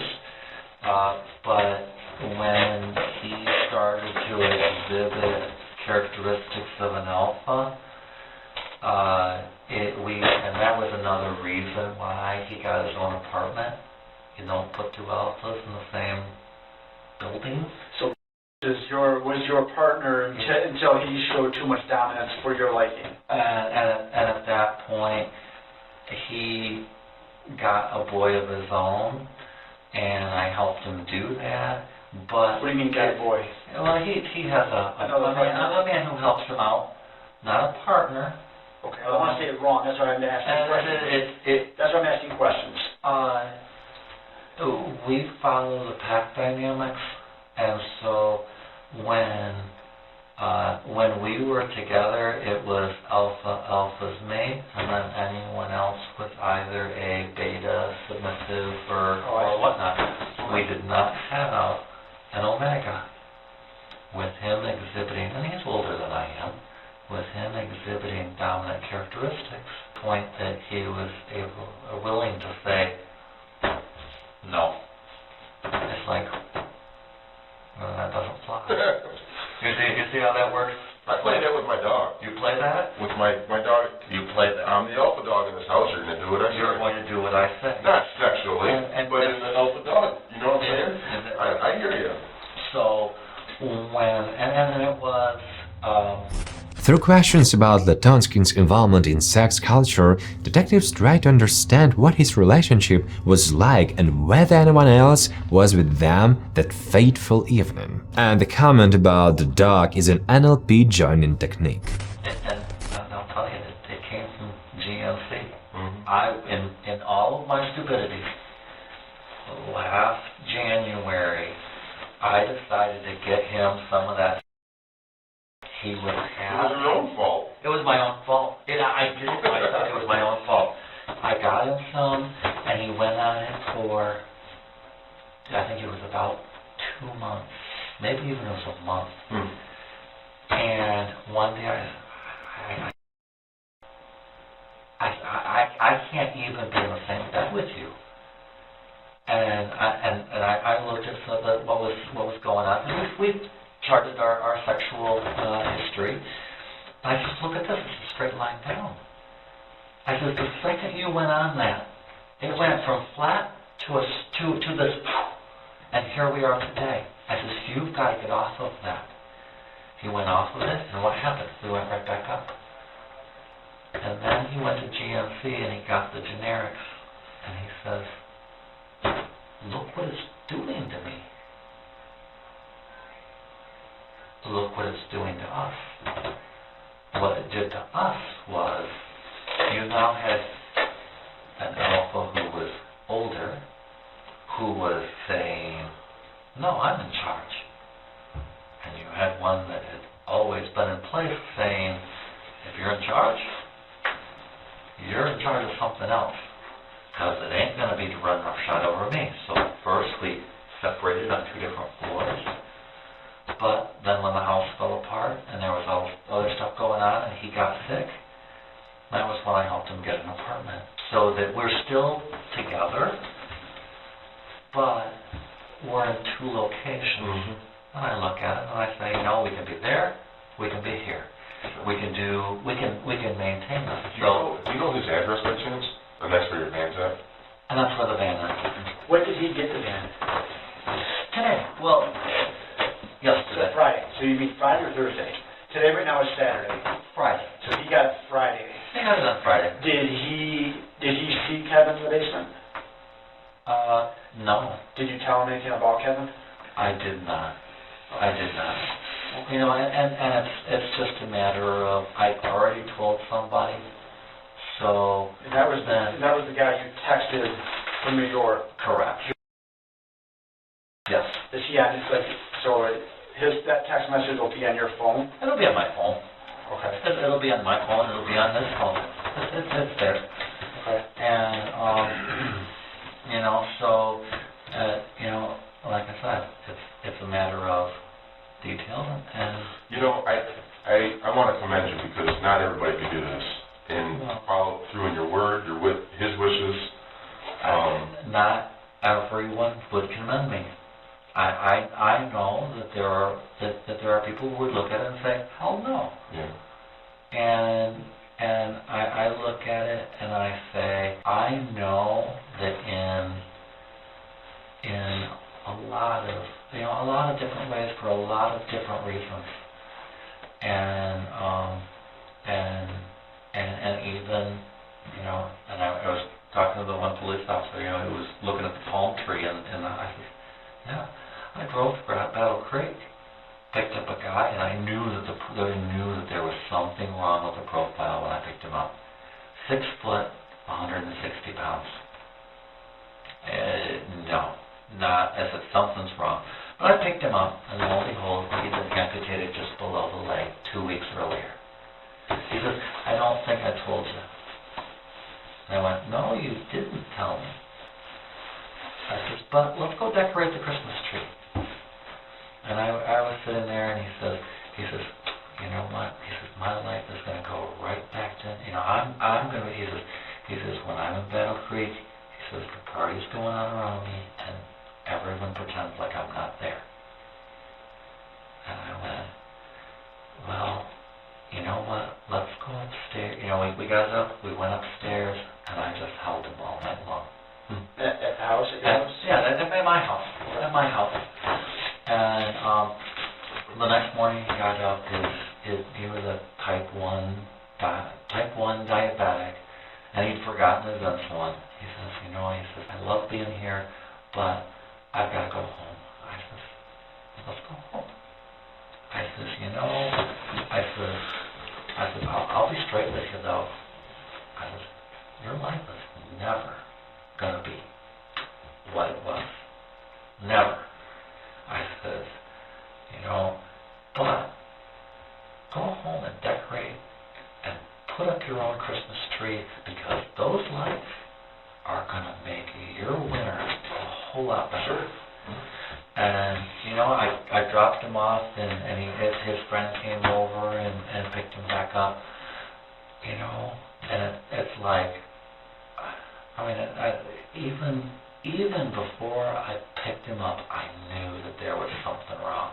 And I looked at it, and I think he was afraid that when I saw him with a leg and a half, that I was just going to walk out, because so many people would. What kind of fetish was he wanting to have happen? Oh, I invited him over to decorate the Christmas tree. It wasn't fetish. It was just, How did you two meet then? I met him on Grindr. I met him on, he may also have been Grindr. I have no idea. Okay. You know, I mean, it's just, So- it was a different social media, and it was something, where we just talked and we said, you know, this was a Christmas tree decorating party because I didn't want to decorate that tree alone. In the past, I'd always had someone there, and it was done during Thanksgiving, so that it was a party. But this year, I didn't have anybody to do that with me. So when I reached out, and here this guy wanted to, you know, was agreeable to decorate the Christmas tree, and I happened to be in Lansing, I said, Battle Creek isn't that far. I can just hop down, pick you up, and we'll decorate the Christmas tree. Can you imagine how lucky this guy is? He just decorated the Christmas tree with Latunski. Why did Mark let his travel companion go, and what made him kill Bacon? Most likely, Bacon uttered words during the conversation that triggered a harmful reaction in Latunski's head and led to the tragedy. I get there, and I see a leg and a half, and it's like he looked at me, you know, I mean, you could tell the face. It was like, okay, here it comes. He's going to say, I'm not interested. And instead, I looked at him and I said, load up. And you know, so we decorated the Christmas tree together. But, you know, so it's not any, you know, it's time spent. It's time spent with you know, who knows who and whatever they want. And, you know, but in any case, So when you were talking about what Kevin wanted and you were going to potentially use his bones for tulips, where were you planning on putting his bones, I guess? I don't understand. Talking like, where were you going to plant that stuff? Actually, he wanted me to get and the tulip bulbs off to his family somehow. And so one of the things he said was, you know, get them to, you know, because I said, if I have the ability to get his family from the south side of I-69 to the north side, if that comes about, then they're going to be on the north side somewhere. And if they're on the north side, if tulips show up with a bag, here's the tulips, and this is what you put on them. So where did you read about that? Like, how did you know that? Like, 'cause I have no knowledge. Like, how do you know that will help? Helps with any growth of plants, but tulips in particular, like bone meal. But the big thing about tulips is that they are the starvation grade plant. So when you can't get potatoes at the grocery store, you've got the tulips sitting in the ground, and you're the only one who knows where they're at. So the person who plants the tulips and keeps them growing is the person who knows where to dig, because in the wintertime, you don't know where the tulip bed is. So that's, you know, that's why, and the Dutch learned that in World War I, is that you can't eat the tulip bulbs out of the stores. They're all covered with the herbicides. You have to have a second-year crop. You have to have something that has been planted and tended so that it's edible. And that was something that, you know, that as we were talking about it, I said, you know, is this something that he says, yeah. He says, you know, get some tulip bulbs to my family, and that way, he says, just, they don't need to know what it is. They just need to know that tulip bulbs arrived. What caused you to, like, what was that about? That was new moon. I normally do Rocky Mountain oysters on either the new moon or the full moon. It wasn't until after I went upstairs and I looked out and I saw that it was the new moon that I looked at it and I went, you know what? This is where I'll start. And so that was not in particular. You know, he didn't put an order or it was like that one was a matter of, you know what, I could bob some out, or there they are, and I will start with what is right there. So, but that, like I said, at that point he was already gone. Sure. It was post-mortem, and it was just a matter of saying, look. And you said you put Worcestershire on them. I put the Lee and Perrins Worcestershire sauce on it. Okay. And that's just, you know, the griddle is right there, and because that's how I normally eat them. I mean, I had a friend from Ohio that came up, and I tried some of the recipes with Rocky Mountain oysters, and they just produced so much volume that I found that just thin slicing them with Lee and Perrins was best. And I went, well, if it works for the standard Rocky Mountain oysters, it should work for these. And so that leads me to a question and again, I appreciate your honesty. I can't make it up. I'm looking at it, I'm saying, you know, it is what it is. And again, that proves to me the type of person you are. The honesty and like I said, it's not a matter of, some people would say, okay, and I think some people would say, not okay. But so has this ever happened before? No. You've never assisted anybody with these type of wishes, or no, I haven't. Or eaten anybody else's or any other part of the body? No. And I told him that as well. I've never done this. Well, I've never done it. What you just got done saying, though, was that that's how you normally eat them. No. I have a carton of Rocky Mountain oysters that I purchased of standard. You know, I bought them from Marin Duff Meat. Rocky Mountain oysters are just oysters, yeah.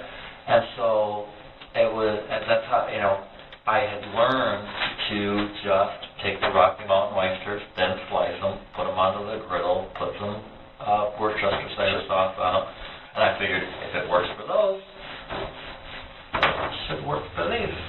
Notice how carefully, calmly, and politely the detectives conduct their interrogation.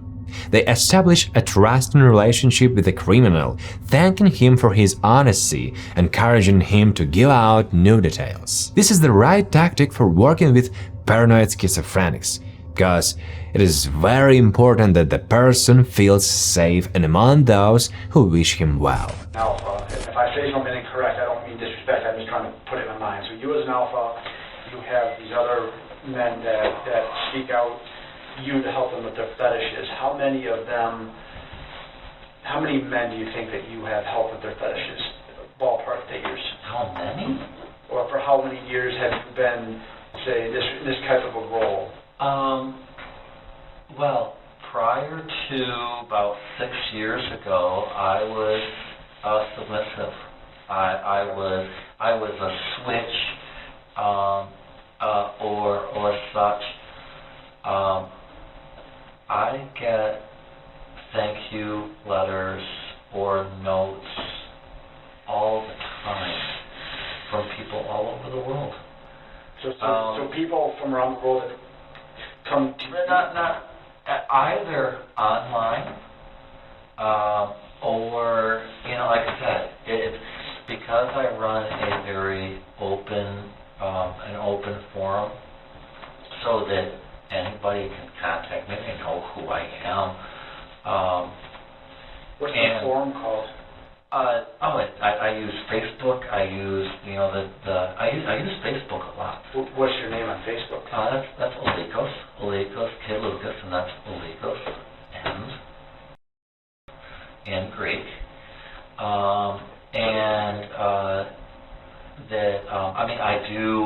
I do keep it.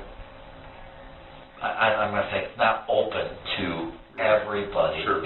If you're a friend, then you can see what's going on, and so, and I'm going to say, here's my life, here's how I live it, this is what I believe, and if I can help you either in conversations or in real life, then I'm glad to. I've had people come in from Ohio. I've had people come up from Indiana. We go down to Chicago. We've been to Washington, D.C. We've seen people all over. So when you have and I'll tell you, and I said the same thing when I was talking to Julie yesterday. I've looked at the gay or fetish community. Do you know how many alpha males there are in the entire state of Michigan? How many? I've only met 2. And you're one of them. No, you're one of 3 then. If I classify myself as one, there are only 2 others that I've met in the entire state. And that includes your friend, correct? Well, I mean, he's in my pack. He's in my group. He's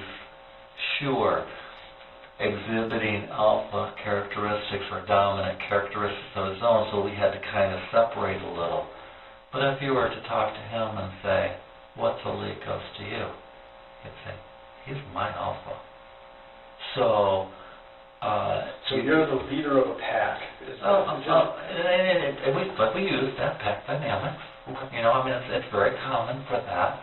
And like I said, and I look at it, and when we all show up to an event or we get together, yes, the 3 of us, we mark out different areas. I've met people who are alphas we went to New York City.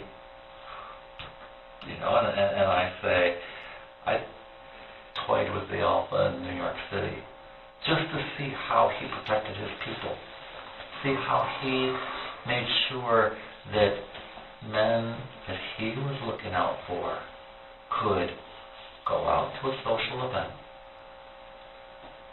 have a good time, get what they needed, and make it home. And so when I got too close, and when one of his group noticed me and paid me a little bit too much of attention, he took his group and he moved them off. And then the person that he had as his little soldier in arms closed up the circle and folded his arms and eyeballed me. It's like we moved from there to here because of you. Oh, good to know. But that's all a matter of looking at how or what men need. What's the punishment if you were to intrude? I mean, is there so that soldier of arms protected that group? What would have happened based on your experience if you still would have? What would be the recourse? I'm not going to intrude like that. Yeah, but hypothetically, what would happen? Well, in all likelihood, and it was, I call it circuit because he had a shirt with just said circuit on it. Gotcha. That was at the very first,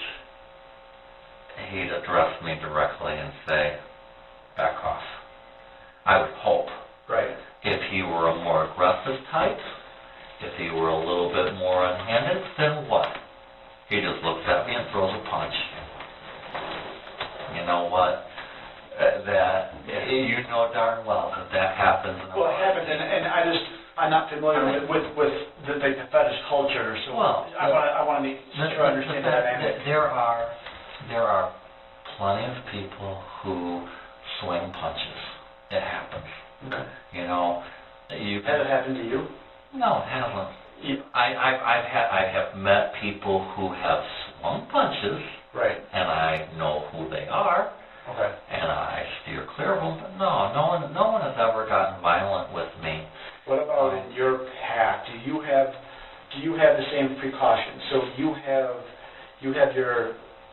the alpha. You have your people who look up to you. I forget what you call what terms. Well, you've got alpha mates, you've got omegas, yes, you've omegas. got betas. Okay, so if another alpha were to kind of get too close to some of your omegas, do you have somebody like a soldier at arms as you described? I haven't put together that rigid or tight of a structure. That's something that just hasn't been available to me because, and this would go back to the trust situation, because the people who have been in my life have been paid by the trust, and it has become very apparent that they've been paid in one way or another. Okay. Lots of ways to buy someone. And I meant to ask you a long time ago, and I forgot, and I apologize. Did Kevin pay you for your time? Like when you were, did he? So No. Could you mention? Here, it must be said that the fetish community is quite closed. This is understandable. Not everyone wants to advertise their preferences. If disputes arise among community members, they prefer not to contact the police, again, so as not to advertise. And the attitude of law enforcement officers towards them is also peculiar. You massaged you for $200 an hour, and then 15 for a day. Look, So that was nothing.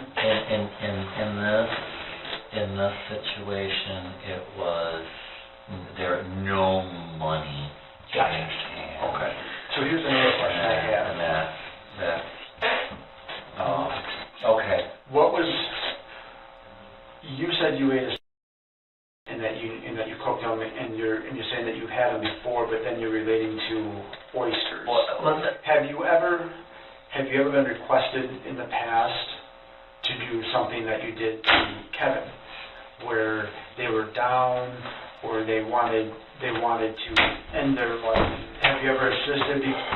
No, there have been people who have hinted at it. Okay. There have been people who, just kind of play around with it a little bit, but I've always, that I've shied away from it for obvious reasons, and that in fact it is, like I said, I texted because he was a little bit more, I'm going to say involved or contacted with people who, not in the leather fetish world, not in the gay world, but are aggressively seeking that. And, that I have actually had at my house, and some of the stuff that I have there is from him. It was stuff that he had left behind, and that with that, like I said, I played the fetish role with it, but at the end of the day, with that, I actually bought him a ticket to because. But who? and this is why, is that as we were playing out the fetish role that, that he came forward with, that he always went back to the thing of he was really concerned about his mom. And I says, you know what? This is casual. No, not. Okay. I says, look, when I really put the screws to you, all you could do was think about your mom. You're in New York. Your mom's in. You know what? If you hop on a plane and you go and spend some time with your mom, I'll buy the ticket. I said, you've got a couple hours to decide. The plane leaves at this time. We drive to Detroit. You hop on the plane and put your money where your mouth is. You're concerned about her? Boom. You can be out there with her. He sat down, and he thought about it for a minute. He says, put me on the plane. Down to Detroit we went. Boom. Off he went. And so, you look at it and you say, sometimes you put someone into a crisis position and their response is, well, wait a minute. Sometimes you put someone into a crisis position and their response is, I'm ready. And that's the, here was someone who had actually also talked to me about, stuff like that, just as in the fetish world. And, it's like the end result was, oh, you know what? You need to go see your mom. And your mom does not need to see all of this leather here. She doesn't want to see that. Right. She wants to, I said, you've got nothing on your back. Get the hell out of here and go see her. Spend some time with her. And, in my opinion, that because I come out of industry and I see how precarious our world is right now, having worked in the power gen industry, and I don't mean to say this to scare you, but when little companies like GE couldn't keep power plants that are running in, states like Arkansas and North Carolina from blinking, and they've thrown in the towel because they don't know how to fix them. We've gotten to the point where our society is so intricate and so precarious that, in my opinion, I'm looking at it and I'm saying, I don't really see an out that doesn't bring some of the things that people have been just kind of wondering about for a long time to a reality. And that's one of the reasons why I've looked at it and said, I don't think you guys can keep the lights on. Now that may be very fatalistic, but I also look at it and I say, that's reality. And so I'm spending a little bit more time, just as his mom is, learning how to, I'm going to say, live off the land. And so that's the point. Yeah, what are I think you made a distinction between the leather fetish world, and then are there different fetishes within each kind of world? So leather fetish, or are they all kind of the same versus steel? Because I've looked at the text messages and I know that you had asked him. Notice how he jumps from topic to topic, how incoherent and illogical his speech becomes. If such a person is not stopped, he will continue to say so. Yeah. You had made reference. Is there a difference in what they're seeking? It's all over the board. Okay, so, and I don't know if you really directed you, because you've been honest with us, and Lucas, I appreciate that. I have a feeling this probably wasn't the first person where you helped them end their life. And maybe I'm wrong, but, and I'm not trying to be disrespectful. I'm trying to sit back and visualize how this all played out.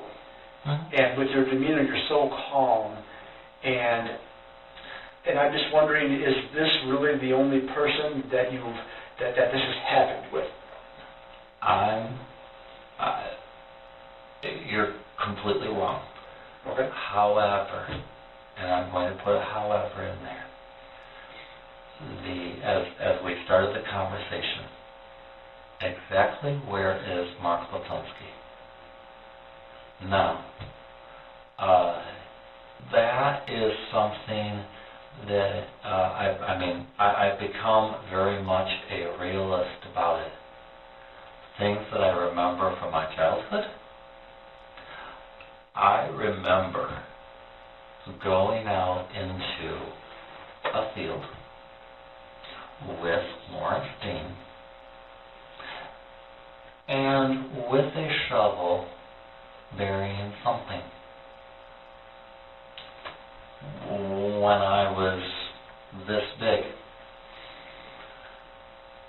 in the location that has now been converted into the cemetery that contains the cemetery plot for Mark Latunski.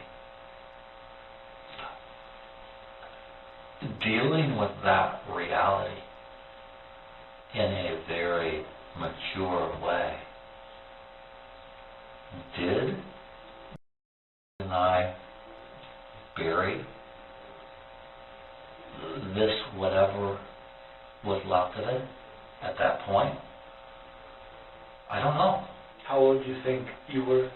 Well, the last record of Mark Latunski was 1972. Yeah, I'm saying the person I'm looking at now, how old were you as a physical person? How old was I when that happened? I was maybe 5, 6.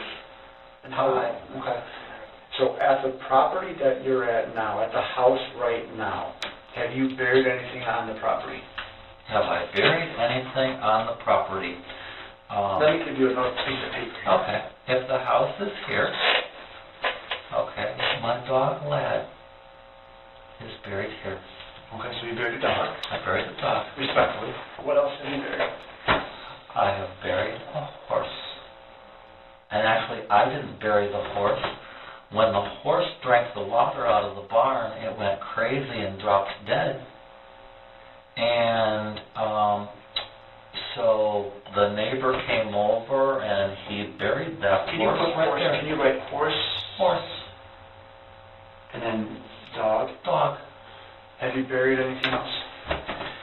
Because I'm calling, I'm going to have a cadaver dog go out and just do a property sweep, just so we cover our bases. You can cover your bases. There are, to my knowledge, there is absolutely nothing there buried. Okay. Have you taken the life of anybody else? I'm just being... To my knowledge, no. Okay. What do you mean to your knowledge? I have not taken anybody. I'm telling you, this is the first time I've ever done anything like this. Because you did it so neat and clean. Did you clean up that room at all after he was passed and after you had hung him by his feet? Did you do a lot of cleaning down there? No. You can flip it over because this is the scene. I took the sand where the blood was there, and I shoveled out one bucket that had bloody sand, and I put it on the hyacinths and actually the hole had been dug when I was planting the hyacinths because I ran out of hyacinths in the fall, and so the rest of the hole was already there, but there was one hyacinth that was left exposed, and I just took that one bucket of sand and So- I put it right there. Just put sand with, Sand and that is, from basement. and And it's right there, and it's right there. I mean, that has the blood on it. and that has the blood on it. So the cadaver dog will find that sand right there. Okay. If it doesn't, the cadaver dog is broken. Okay. I mean, it's just, So I understand what you're saying, so. it's that simple. There's no way that dog won't be able to smell that. Okay.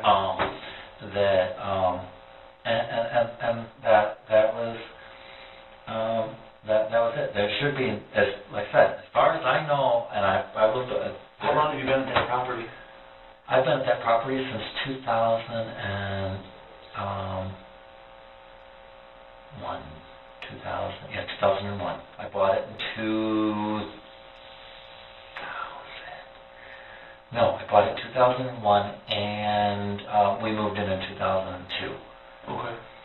And that was, and I said we, okay, my family or the people who were running the trust purchased a girlfriend for me, and the easiest way to take care of somebody is to make them pretend that they love them. And so I did a fake marriage with this caregiver. Come to find out, if a DNA test were done, she's Mark Latunski's first cousin. Okay. So you kind of married her first, Latunski's first cousin. I married a biological first cousin of Mark Latunski. Okay. And the only reason that it all fell into place was that she looks just like her dad,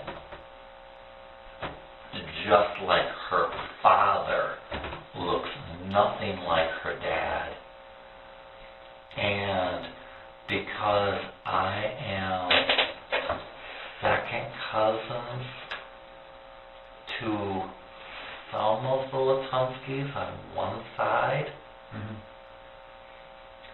members of her family, her kids, are my third cousin. So they show up in my ancestry DNA. So I'm going through the probate system right now, trying to get my third cousins out of my pocketbook. Gotcha. What were you wearing when you put the knife in? Nothing. So I was wearing nothing. Okay, nothing on. Okay, and then did you shower? I did not shower. Okay. I did not shower. Okay. And I, like I said, I just put on, I put on a pair of socks. I put on these boots. I may have even put on this. I mean, and because I picture Kevin is in some sort of outfit. What did Kevin end up wearing? When he was in the back of your van, what did he decide to put on? He had on. Well, he had on. He looked at, but it wasn't the right size. He wanted to put on the, but it wasn't the right size. But he put on a, well, he put on the he had, and then because he was going, it's like, and then he had on the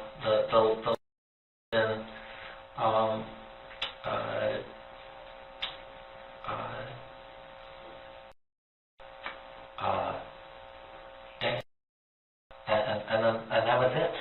So when you're driving him from that parking lot to your house, I actually had I had him sit on a blanket and then I said, look, I said, if we're driving down the road and someone looks in, you know, Right. upper view. That's what I'm trying to get at. That's what I'm trying to get at. So I put 2 blankets into the back of the van for him, so that he could, and then I turned on the heat so that it was, you know, plenty warm. Yeah. You know, that, like I said, I just looked at it and I went, you know, here, this way, I says, look, and as we were looking at this different stuff, I said, if you decide to go with I said, you know, then it has to be removal. I said, I could see it now. We get stopped by the cop. The cop looks in the back. He sees you all tied up. And this is one thing I actually said to him. I said, they stop us, and he says, what's that? And I says, don't worry. It's okay. It's consensual. And then the cop is going to undo you, and he's going to say, is this consensual? And you're going to say, yes. I says, if you don't say yes, then you better hope that I never get out of prison. You know, it's like I laughed about it, but, you know, that's all serious because people will say yes, and then later it's like, well, no, or I meant it to be no, or, and you really have to be very careful of when a person is saying no, and when they're really saying no. Sure. And When more or less the role playing versus out of that fetish world, they're saying, no, I've had enough. Legitimately, I need you to stop. I need to go back home and let you know. So when he's riding and you're driving, he basically, essentially is, he's got nothing covering his legs, nothing covering his shirt. He is. Other than blankets. He's and that was just part of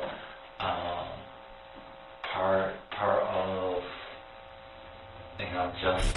One gets the feeling that Kevin was the victim of a terrible mistake. Perhaps he went so easy with Latunski, believing that he was playing a sexual game of kidnapping with dominance. Perhaps he even shared thoughts of suicide with Latunski, but of course, not seriously. And of course, he didn't ask him to kill himself. Well, let me ask you this. On the topic of, is Kevin the only person that you've taken the life of? Back in November, the troopers came out because there was somebody who ran from your house.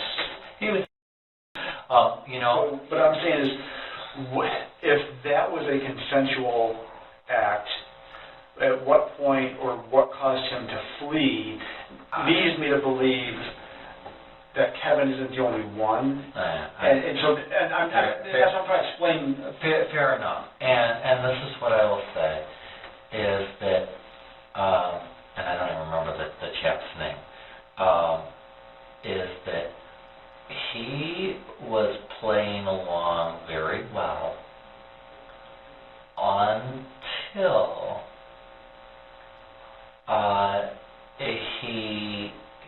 he got me,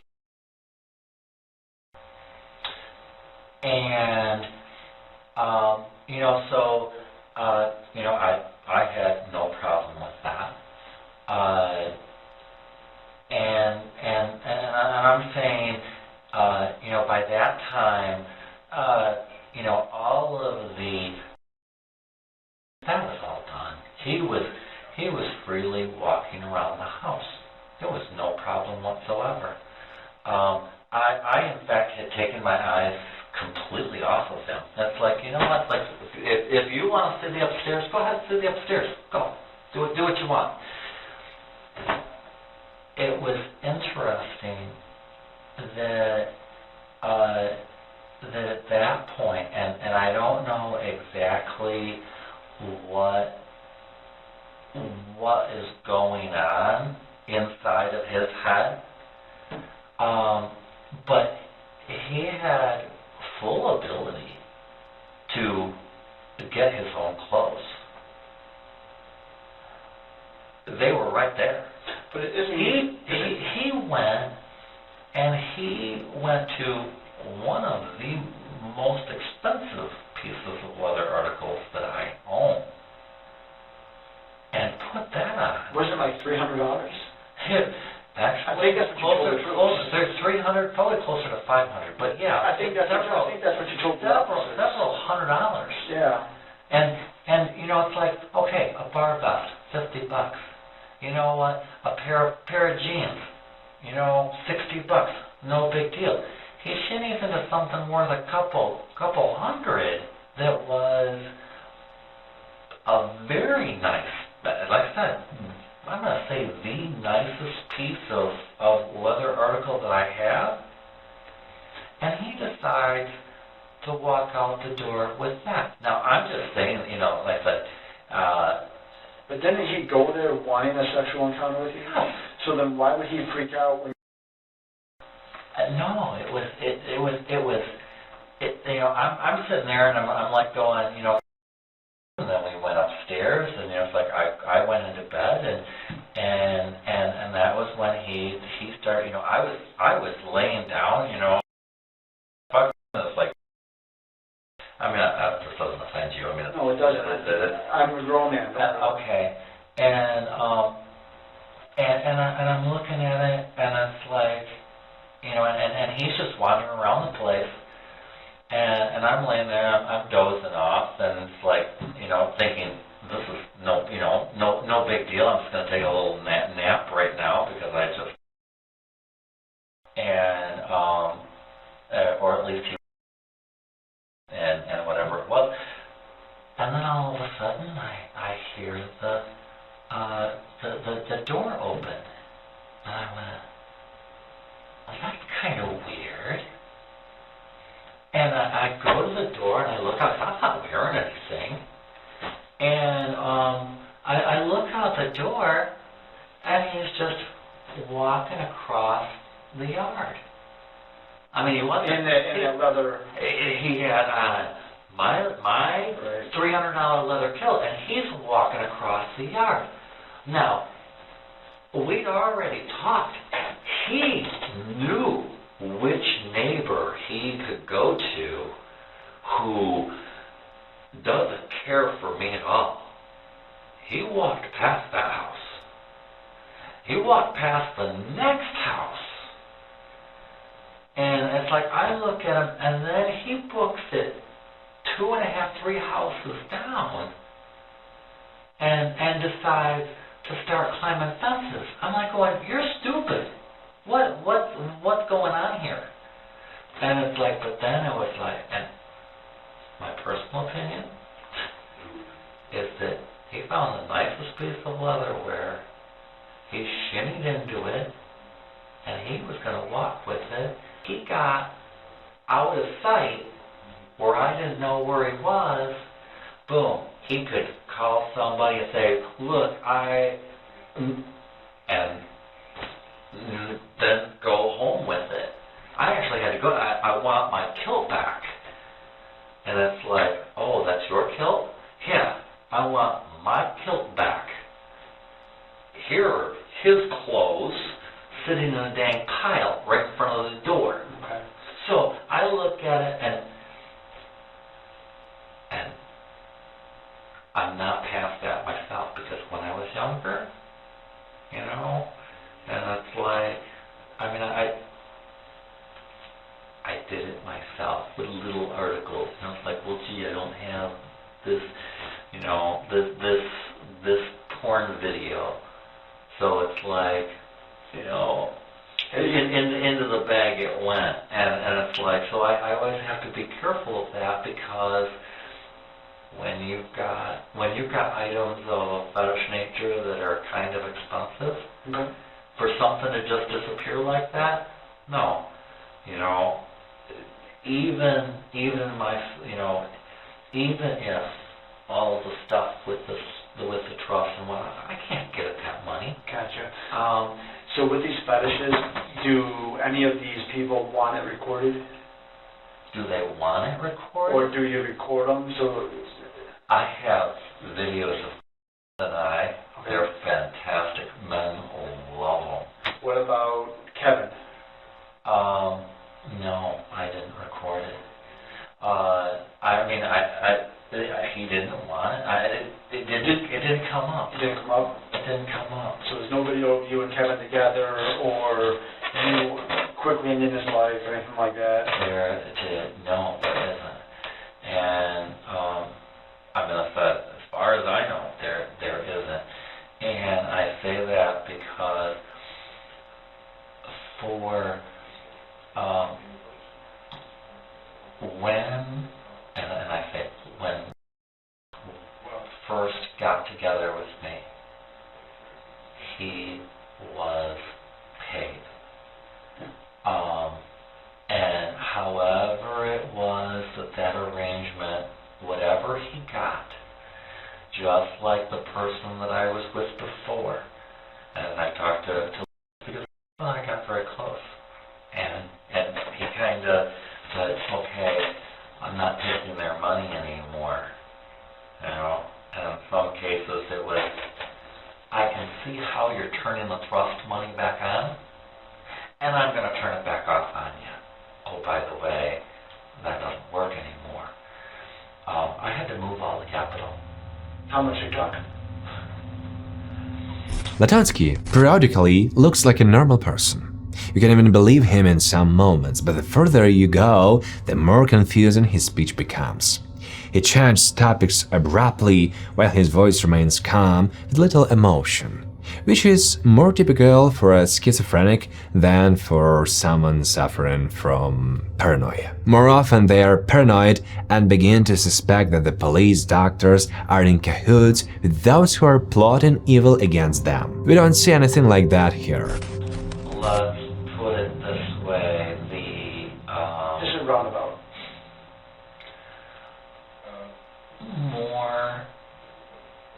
more than you could ever put a figure on. Okay. It's that big. All right. So. And I don't mean as far as saying it's. No, I'm okay with that. It's a lot of money. It's enough money so that you could buy someone, buy surveillance, and make sure that everyone around me is on the payroll easily. And so that was going on because I talked to him. I said, so whenever I'm talking to this person and the information that I give them, because I'm a scientist, I cross-check stuff. You know, I cut someone off and all of a sudden I get a message from this person. Hey, what's going on? I said, so whenever I'm talking to this person, they're relaying information back to them. He says, yep, basically. I said, there you go. And it linked right back to the people who were pulling the strings in the background.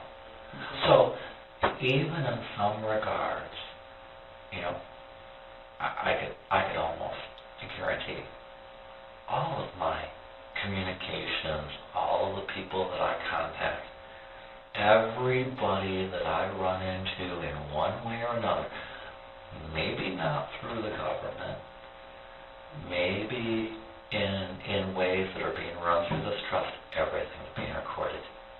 Absolutely. So there's no way for me to run anything in private. Now, when I came to that realization that nothing is private, absolutely nothing,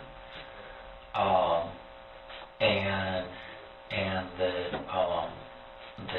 the fact that my cell phone communication and everything else is all wrapped up into this because, hey, they get all of that, all of those bills, and they get all of the access.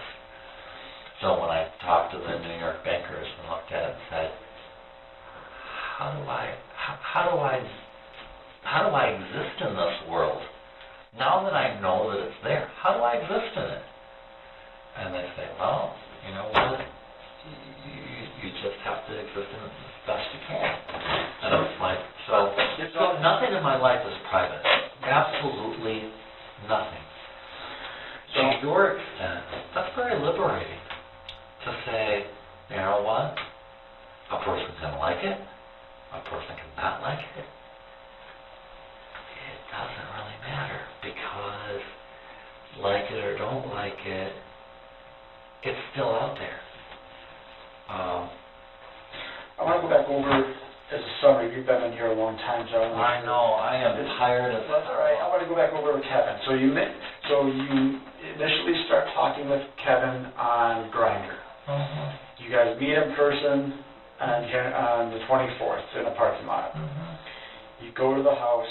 There's sexual activity that occurs in the kitchen and then downstairs. And then... Yeah, I mean, there's... as far as I would consider it, the scene started, when he said, yes, I'm in, let's start this, okay? Because, at that point, it starts. So, and that's why there were so many, and that was part of the play as to what was going on, and then it was the discussions afterwards that continued it. So you roll put all the people blindfold on, blindfold off. Blindfold on, blindfold off, So- change position, switch to that. That is for flogging usually. Okay. So it was the purpose of flogging, right? Don't know the purpose of it, but... Okay. Well, what it does is it activates the blood vessels in the skin, so that the sensations of touch and feel are heightened because the nerves are activated. Yes. So like that. So it was through an entire, each of the different movements that went through a different scenario. Okay. And So then, exactly how did Kevin say, what led to Kevin's death? He was telling you specifically what? well, it was a fairly long conversation. In summary. And in summary, he was talking about how many different times or in different little ways that he had that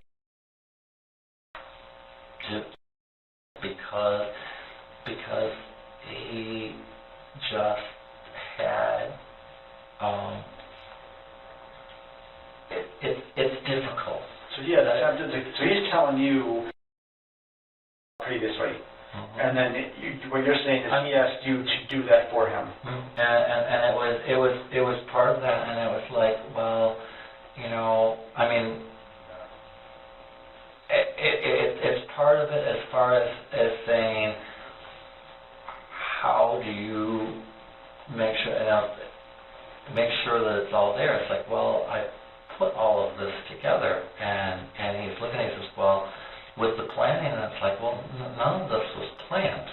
This, it's like, you started laying this out, and this is what I put together for you to do this, and that's when the conversation turned in that direction, and it was like, well, these are the things that happened. It didn't necessarily roll that way. It was just a matter of that, and then it's like, yeah. So, and then it was a matter of piecing the different things together. So when he told you that, was that knife already down in the basement, or did you go up and get it? No, I actually went up and got it, and then brought it down. So no, it was not down there. Okay. It was where was it? It was upstairs. Okay, so you went upstairs, got it, and then that's when you put the knife, he's laying on the ground. Well, you say then, I mean, this was, we had actually talked for, and I can't even put a time on it. I mean, it was, there were lots of pieces of the discussion of what was there. But, you know, like I said, at the point, it's like, well, there's different ways. He asked me to go up and get the sword. I mean, I do have a sword. It's just not sharp. I'd gotten the sword at the Renaissance Festival. It's never been used. It's just an ornament over the mantle. No big deal. But you know, even with that, I looked at myself and said, it's not sharp. That's wrong. Okay. I can't do that. I can't do that. So where was the knife when you got it? Was it your bedroom or was it somewhere else? I think it was. As you can see, Latunski cannot give any clear formulation of Bacon's request. He simply doesn't have it. He decided that Bacon was asking him to kill and rob tulips out of him because of his illness. It was in the kitchen. Okay. It was in the kitchen. In the kitchen. Okay, so then you go downstairs and eventually you do the knife kind of back here on his neck. Yeah, I mean, you said he went unconscious. Yeah, yep. And then you lifted up his face and That was after when this didn't happen quick enough, and that was when they'll probably see it. I mean, if they look at it, that's what they'll find.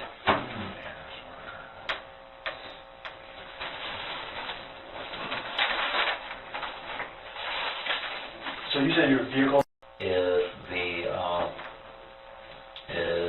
the apartment building. right. And so And that's where you think the van is. Sure. That's that Santa Fe. That's the Santa Fe. Now, if you guys take that, it's not going to have any transportation. Is that something is that something that you're planning on doing? I don't know. Seizing that vehicle? I don't know. You know, I mean, or is this something? we got to look at it. Okay. Because that's what Kevin wrote in, right? So we have to look at it. Yeah. If you have to look at it, then look at So it. that's what we're going to do. Okay. So then you stab him in the back of the back there on his mouth. It was trouble. You know, it's an apartment. Oh, yeah, I get it. But if it's during the day, then you'd probably catch the vehicle at.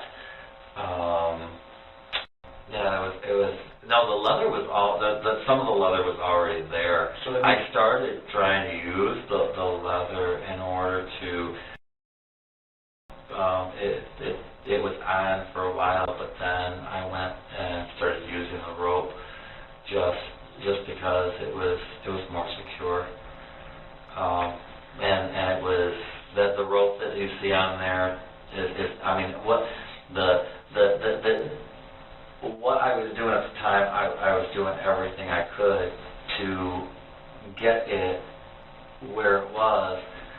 And the purpose was so when you strung him or pulled him so he's suspended, the purpose was so the blood would go into the ground. Right, so the blood would go into the ground and then would be contained rather than, you know, because by that time he was already unconscious and it was just a matter of saying it's done and that there was no more movement. I mean, it was still warm. Was that dirt, that ground area, had that been like that for a long time, or did you cut that out after, or did you kind of make that squarish, you know, so he's, was that dirt there previously, or did you recently cut that out? That dirt's always been there. So that little section has always been there? That from the time that was built, that's always been there because it has the St. Andrew's cross on it, because the door comes open and your St. Andrew's cross is there and you've got the bar on the top that has the suspension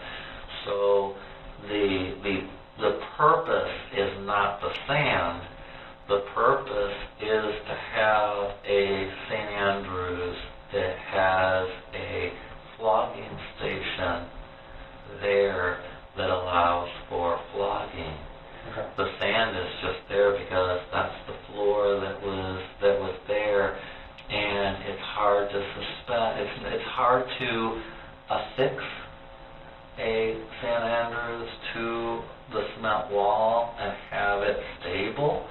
And so when it was originally designed, I looked at it and I went, well, why not put a St. Andrews that is either there or not there, and that's the X that is there. Is that on the bottom of the door as it comes up like this? Yes. You've got a place for a chin rest, and then if you look at it, if you've got different widths that you do as far as where you affix the hands, because when you are, depending upon who you've got, I've had some people who are real, who are real masochists, and so, I mean, it's a matter of saying, come on, is that all you've got? And that's something that's like, their skin becomes so desensitized that they're just as tough as nails, and just look at it, it's like, yeah, that's all I've got. It's like, oh, you did nothing. And so, you know, I mean, that's. So the exposed dirt there, why is that exposed dirt there? Why is the exposed dirt there? Because Yeah, St. Andrews needed to be down, and the exposed dirt's always been there. Since you own the house? Yeah. Why haven't you covered that up? Why? To me, I just don't understand that. That's all I'm trying to get. I don't follow it. When the basement was poured, they poured the basement, but they didn't pour any cement in that room. Okay. So it was just like in the root cellar that's in the back. You'll actually see that there's a flat wood floor that goes all the way across. In that room, you've got the wood floor that was put in after the cement was put on the top, because that room was originally designed for like hose and patio furniture storage. It was. So you built the hardwood, the wood floor over top of dirt? Yeah, the dirt was always there. When it was just a Michigan basement floor. Right. When Kevin was laying here like this, was that door open or closed? Was it always open? Or? Well, it got opened when he went onto the flogging. You know, that's when that got opened. Which is part of the fetish. Which is part of the Which was prior to him being. Oh, that was prior. So when he was laying here and you put the knife in his neck, that door was still stayed open. Yeah, from the point where the portion of the scene where he. You know, it was like, hey, you know, it's like you're trying this. This is. Yeah. You know, that was open. Okay. And so it, you know, because it was open, it just stayed open at that point. So, you know, that's where that came from. You say there's nobody else that you've done this to as far as where their life has ended down there? Nope. Is that the truth? You've been truthful so far. It's the truth. Yeah, it's not the truth. It is. Whoever you want to claim as your God. It is the truth. I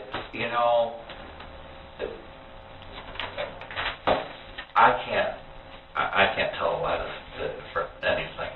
It is the truth. Yeah. I have never done this. I've never done this before. This is. Detectives ask Latunski the same question again and again to force him to talk about possible other similar crimes. Everything he did with Kevin was executed so carefully that it's hard to believe that he is doing it for the first time. Another question that came to mind, actually the guy, one of our partners that's out there at the house, had asked, in the kitchen on the stove, there's a couple different pans. There's one that's got some vegetables like potatoes and stuff already in it. Yeah. And there's another one that I think might be clean or doesn't have anything in it. Do you remember which pan you would have used to... I think that's the grill.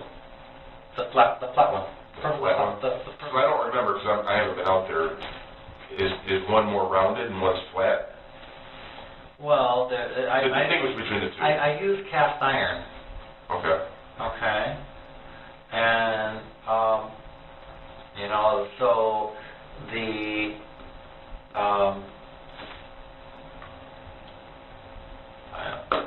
Do you don't remember which one?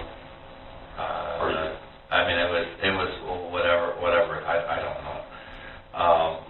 I put it onto a flat surface. Okay. That was it. I put it on a flat surface. So, like I said, whether you are, and even the way you're asking that question, that's like, I look at it and I say, maybe you're being square with me. Maybe you look at it and you say, you know what, this is all on the up and up. Maybe you're just playing me. I'm not I don't know. We're just trying to get because we're here and it's there and we're trying to get a mental picture. And listen, you've been completely honest with us, and we appreciate that. And I'm a completely honest person with you. I'm not blowing any smoke, nothing. Okay. I look at it, and even when they showed up, obviously the name that he'd used, and I didn't know whether it was his real name, a fake name, or what, because that's so common, particularly with anyone in the fetish arena. And sometimes, So the name Kevin Bacon is a common name used by? No, it's not a common name used by people, but it's common for people to give names other than their own. I follow. And so, even when they showed up, it's like they said, well, it's like you can come in. I'm not going to hide anything. Quite frankly, my life is an open book anyway. And so I look at it and I say, it is what it is. Come on in. You want to see something? Go ahead and see it. I don't care. Because, it is what it is. And even when in dealing with this stuff for the probate stuff, I was in there with a guy who was a petty thief who broke into houses. Now, which probate court here in Shiawassee? Here in Shiawassee, they're dragging me through, and like I said, it's a sham because you don't marry first cousins. So you look at it and you say, on paper, the person that is Mark Latunski that she married is a first cousin. Yeah. In reality, we're third cousins.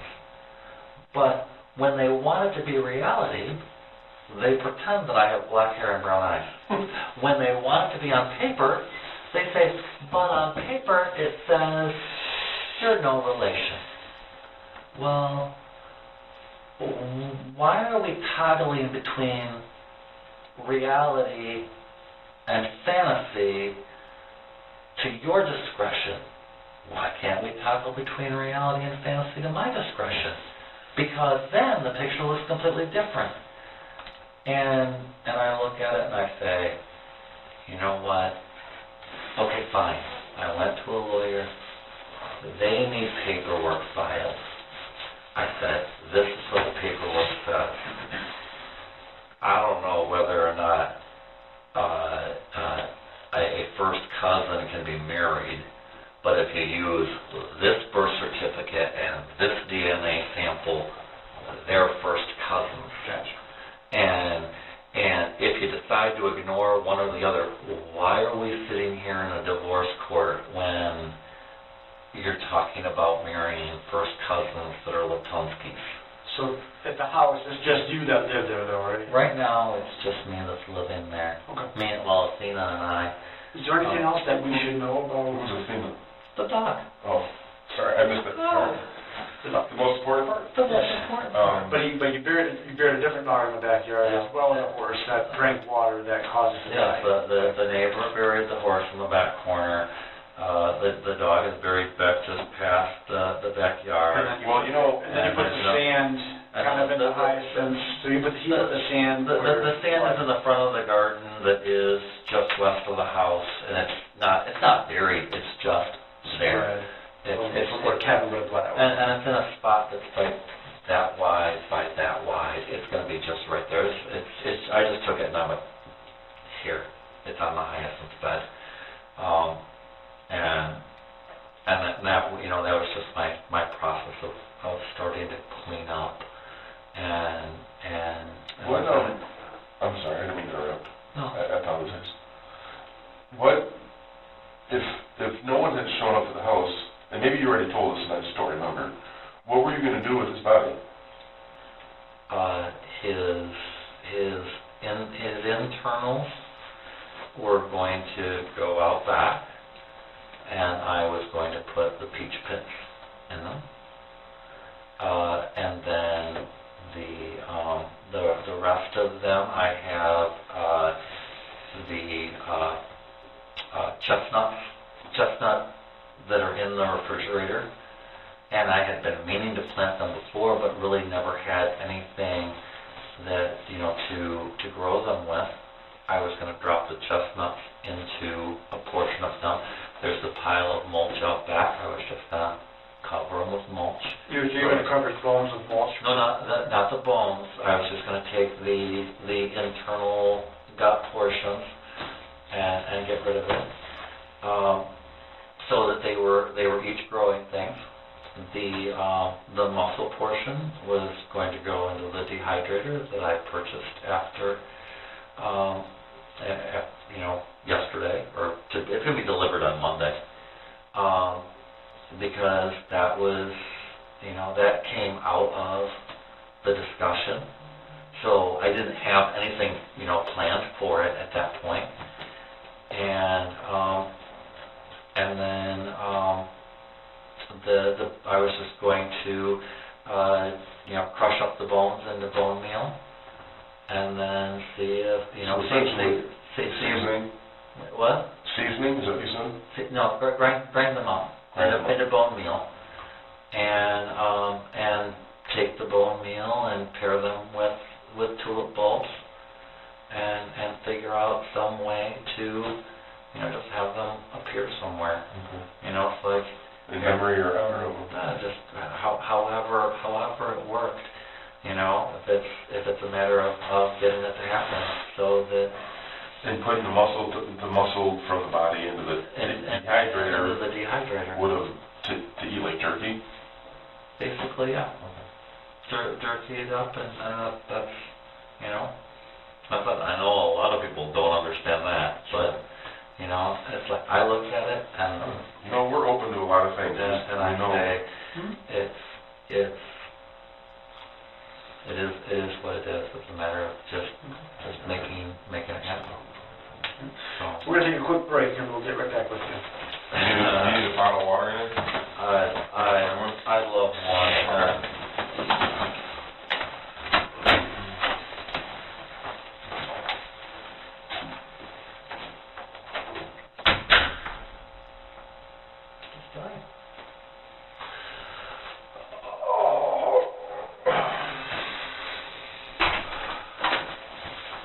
Down here. Can you grab me a blue pen? I forgot one. I'm not sure where it is. Oh, here it is. Never mind, I got one. What we would like to get from you is very painless and simple, but we'd like to take some samples of your DNA, if you're okay with that. There's nothing magical about it. We would take a Q-tip and 2 different ones rub on the inside of your cheek. As a sample. I would also like to, if you're willing to allow us to, I'd like to take pictures of your hands and your forearms. Just get photographs. So you can see that there's no injuries. There's no injuries. Right. As well as your bare chest and down to your underwear, and I won't even do that here, or maybe we will. Maybe if just pull your skirt up there, kilt. I'm sorry, I didn't mean to offend you. Is that a kilt? It's a kilt. I'm not at all bashful. I don't care. I mean, I take good pictures all of the time. I mean, for gosh sake, I rent my time to men who want to spend time with me. Okay.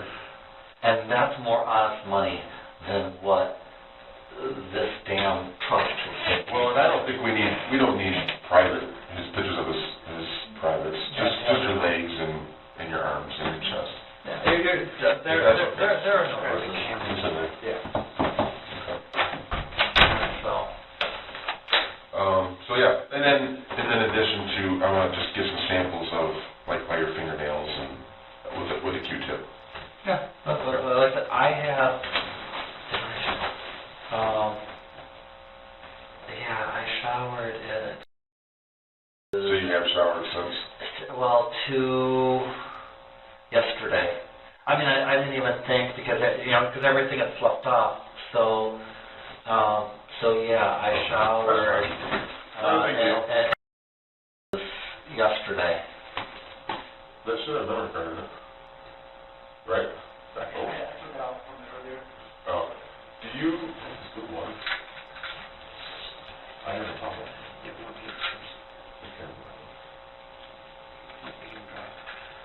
No. For the. Oh, you don't have it. I'll find some. All right. So if you're willing to do that. I'm willing. You mean pictures and in pictures and then and in this form here is just a consent. It says I will print your name there.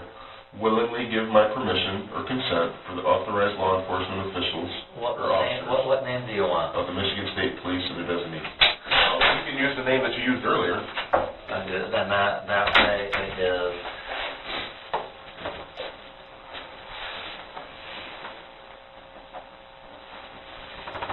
Okay.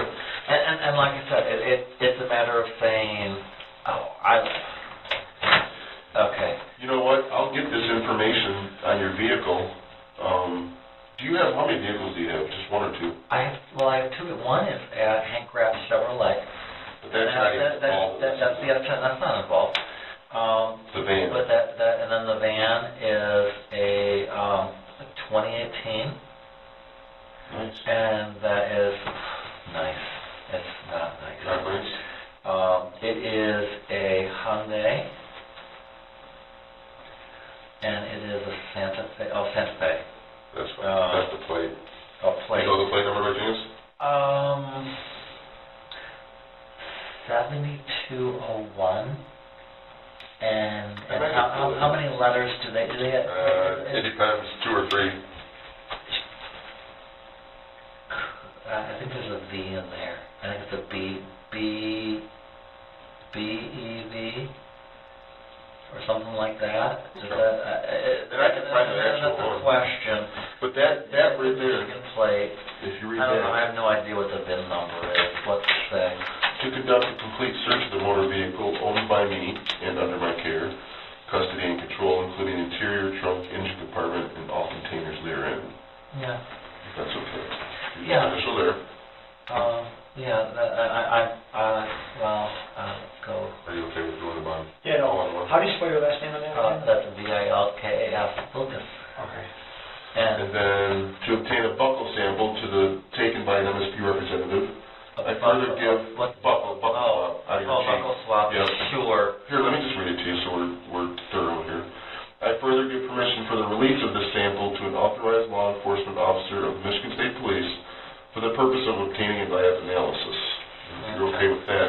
What you will find is that, yes, I did fuck him. Fair enough. It's true. And that was consensual. It was, that's all, I mean, So just initial there if you're still okay with that, the buckle swab. And then down here, we'll read, I give this permission freely and voluntarily. I have not been coerced or threatened in any manner. No promises have been made to cause this grant or permission. I know that I am not required by law to give permission, and the results of the analysis may be used as evidence in possible court proceedings. I further understand that the sample given will be destroyed at the completion of the judicial process. If you're willing to sign that, put today's date and time. I mean, the fact is that I'm fully admitting that I had contact all over him and he had contact all over me. Right. Yeah. This is not gonna do anything to, and so you here. Nope. Just here. Date and time. So today. December 28th. And it's 8:50, 28th of December and it's 8:55. of 2019, and it is 55. 8:55 A.M. a.m. And then your signature goes there.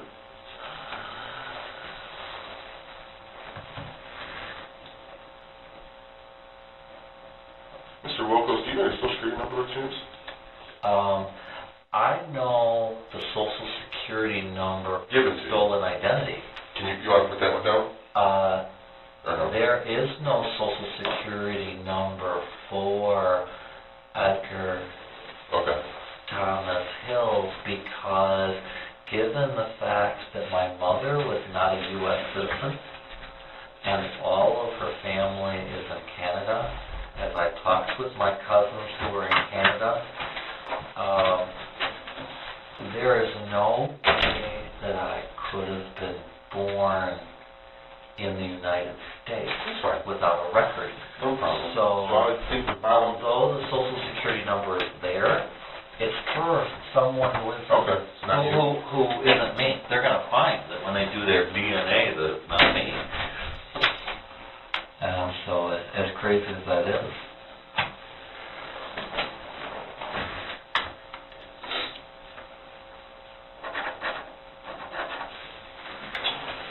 All right. So, let me take your buckles first. Sure.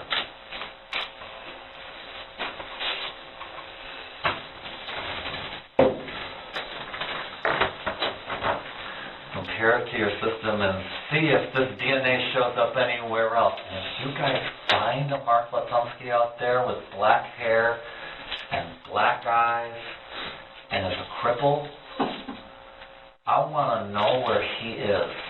Gotcha. You laugh, but it's like, it was done for a reason. All right, I let's do knew your it. right cheek first. Okay, Oh, I'm sorry, I didn't mean to poke in the tooth. so, you know, I mean,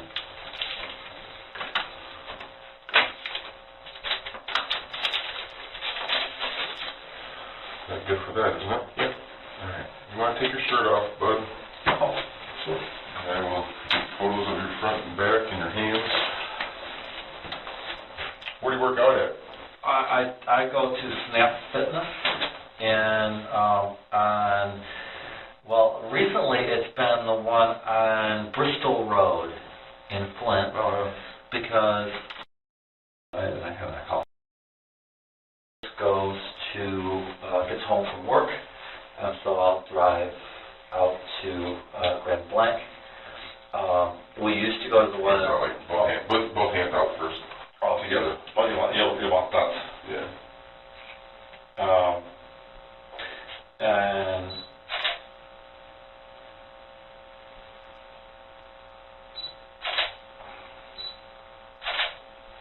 Then take them and put them both like that. oh, like that.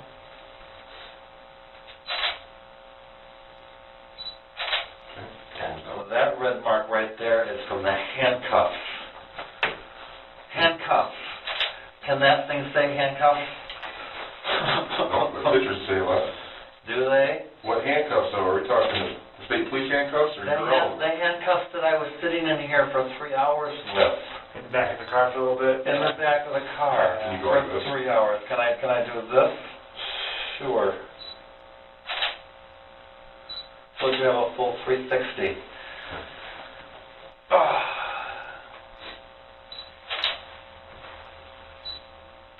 Can you just take your beard because it kind of covers a lot. Come on, I can Just pull it up I a have little bit. a beard. I can do. All right. And I guess if you want to just don't need to expose yourself. You want legs up like that? Yeah.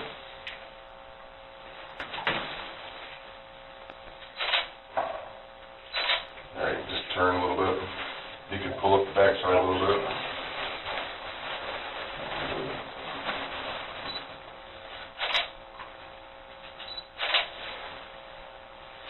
All right.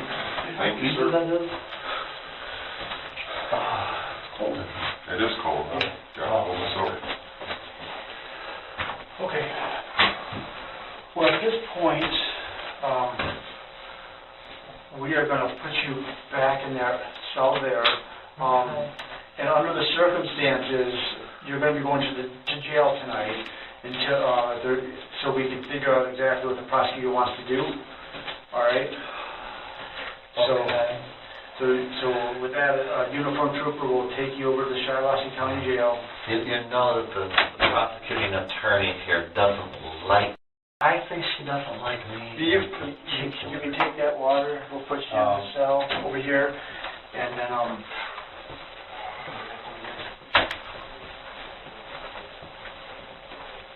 we'll get somebody over to, somebody here to take you over there as soon as we can. And there's no ifs, ands, or buts. I mean, there's... Also, it's not out of our hands. I mean, we have what's the word I'm looking for? The governing authority for The legal bureaucracy. in the county is the prosecutor, so we're kind of at liberty of what they say. So we're going to tell them what's taking place. Mark Latunski admitted his guilt, and despite numerous mental health evaluations, last year he was sentenced to life in prison without the possibility of parole. Why? At least 2 people before Kevin Bacon were in Latunski's basement, but they managed to escape. The way he was pedantic and careful in the murder of Bacon gives reason to believe that he had been hatching a plan for such a crime for a long time and would repeat it again if he was free. Latunski was given several psychiatric diagnoses, prescribed medications, and attempts to get help over the course of decades. But the problem is that there was no reason to put him in a mental hospital forcibly, and moreover, he considered himself healthy, stopped taking medications, and sank deeper and deeper into the pit of insanity. Such person should absolutely not be released. I think this is what made the court sentence him to life. No traces of other crimes were found in his house or on the property. Thank you for watching this episode, my young detectives. See you soon. Bye.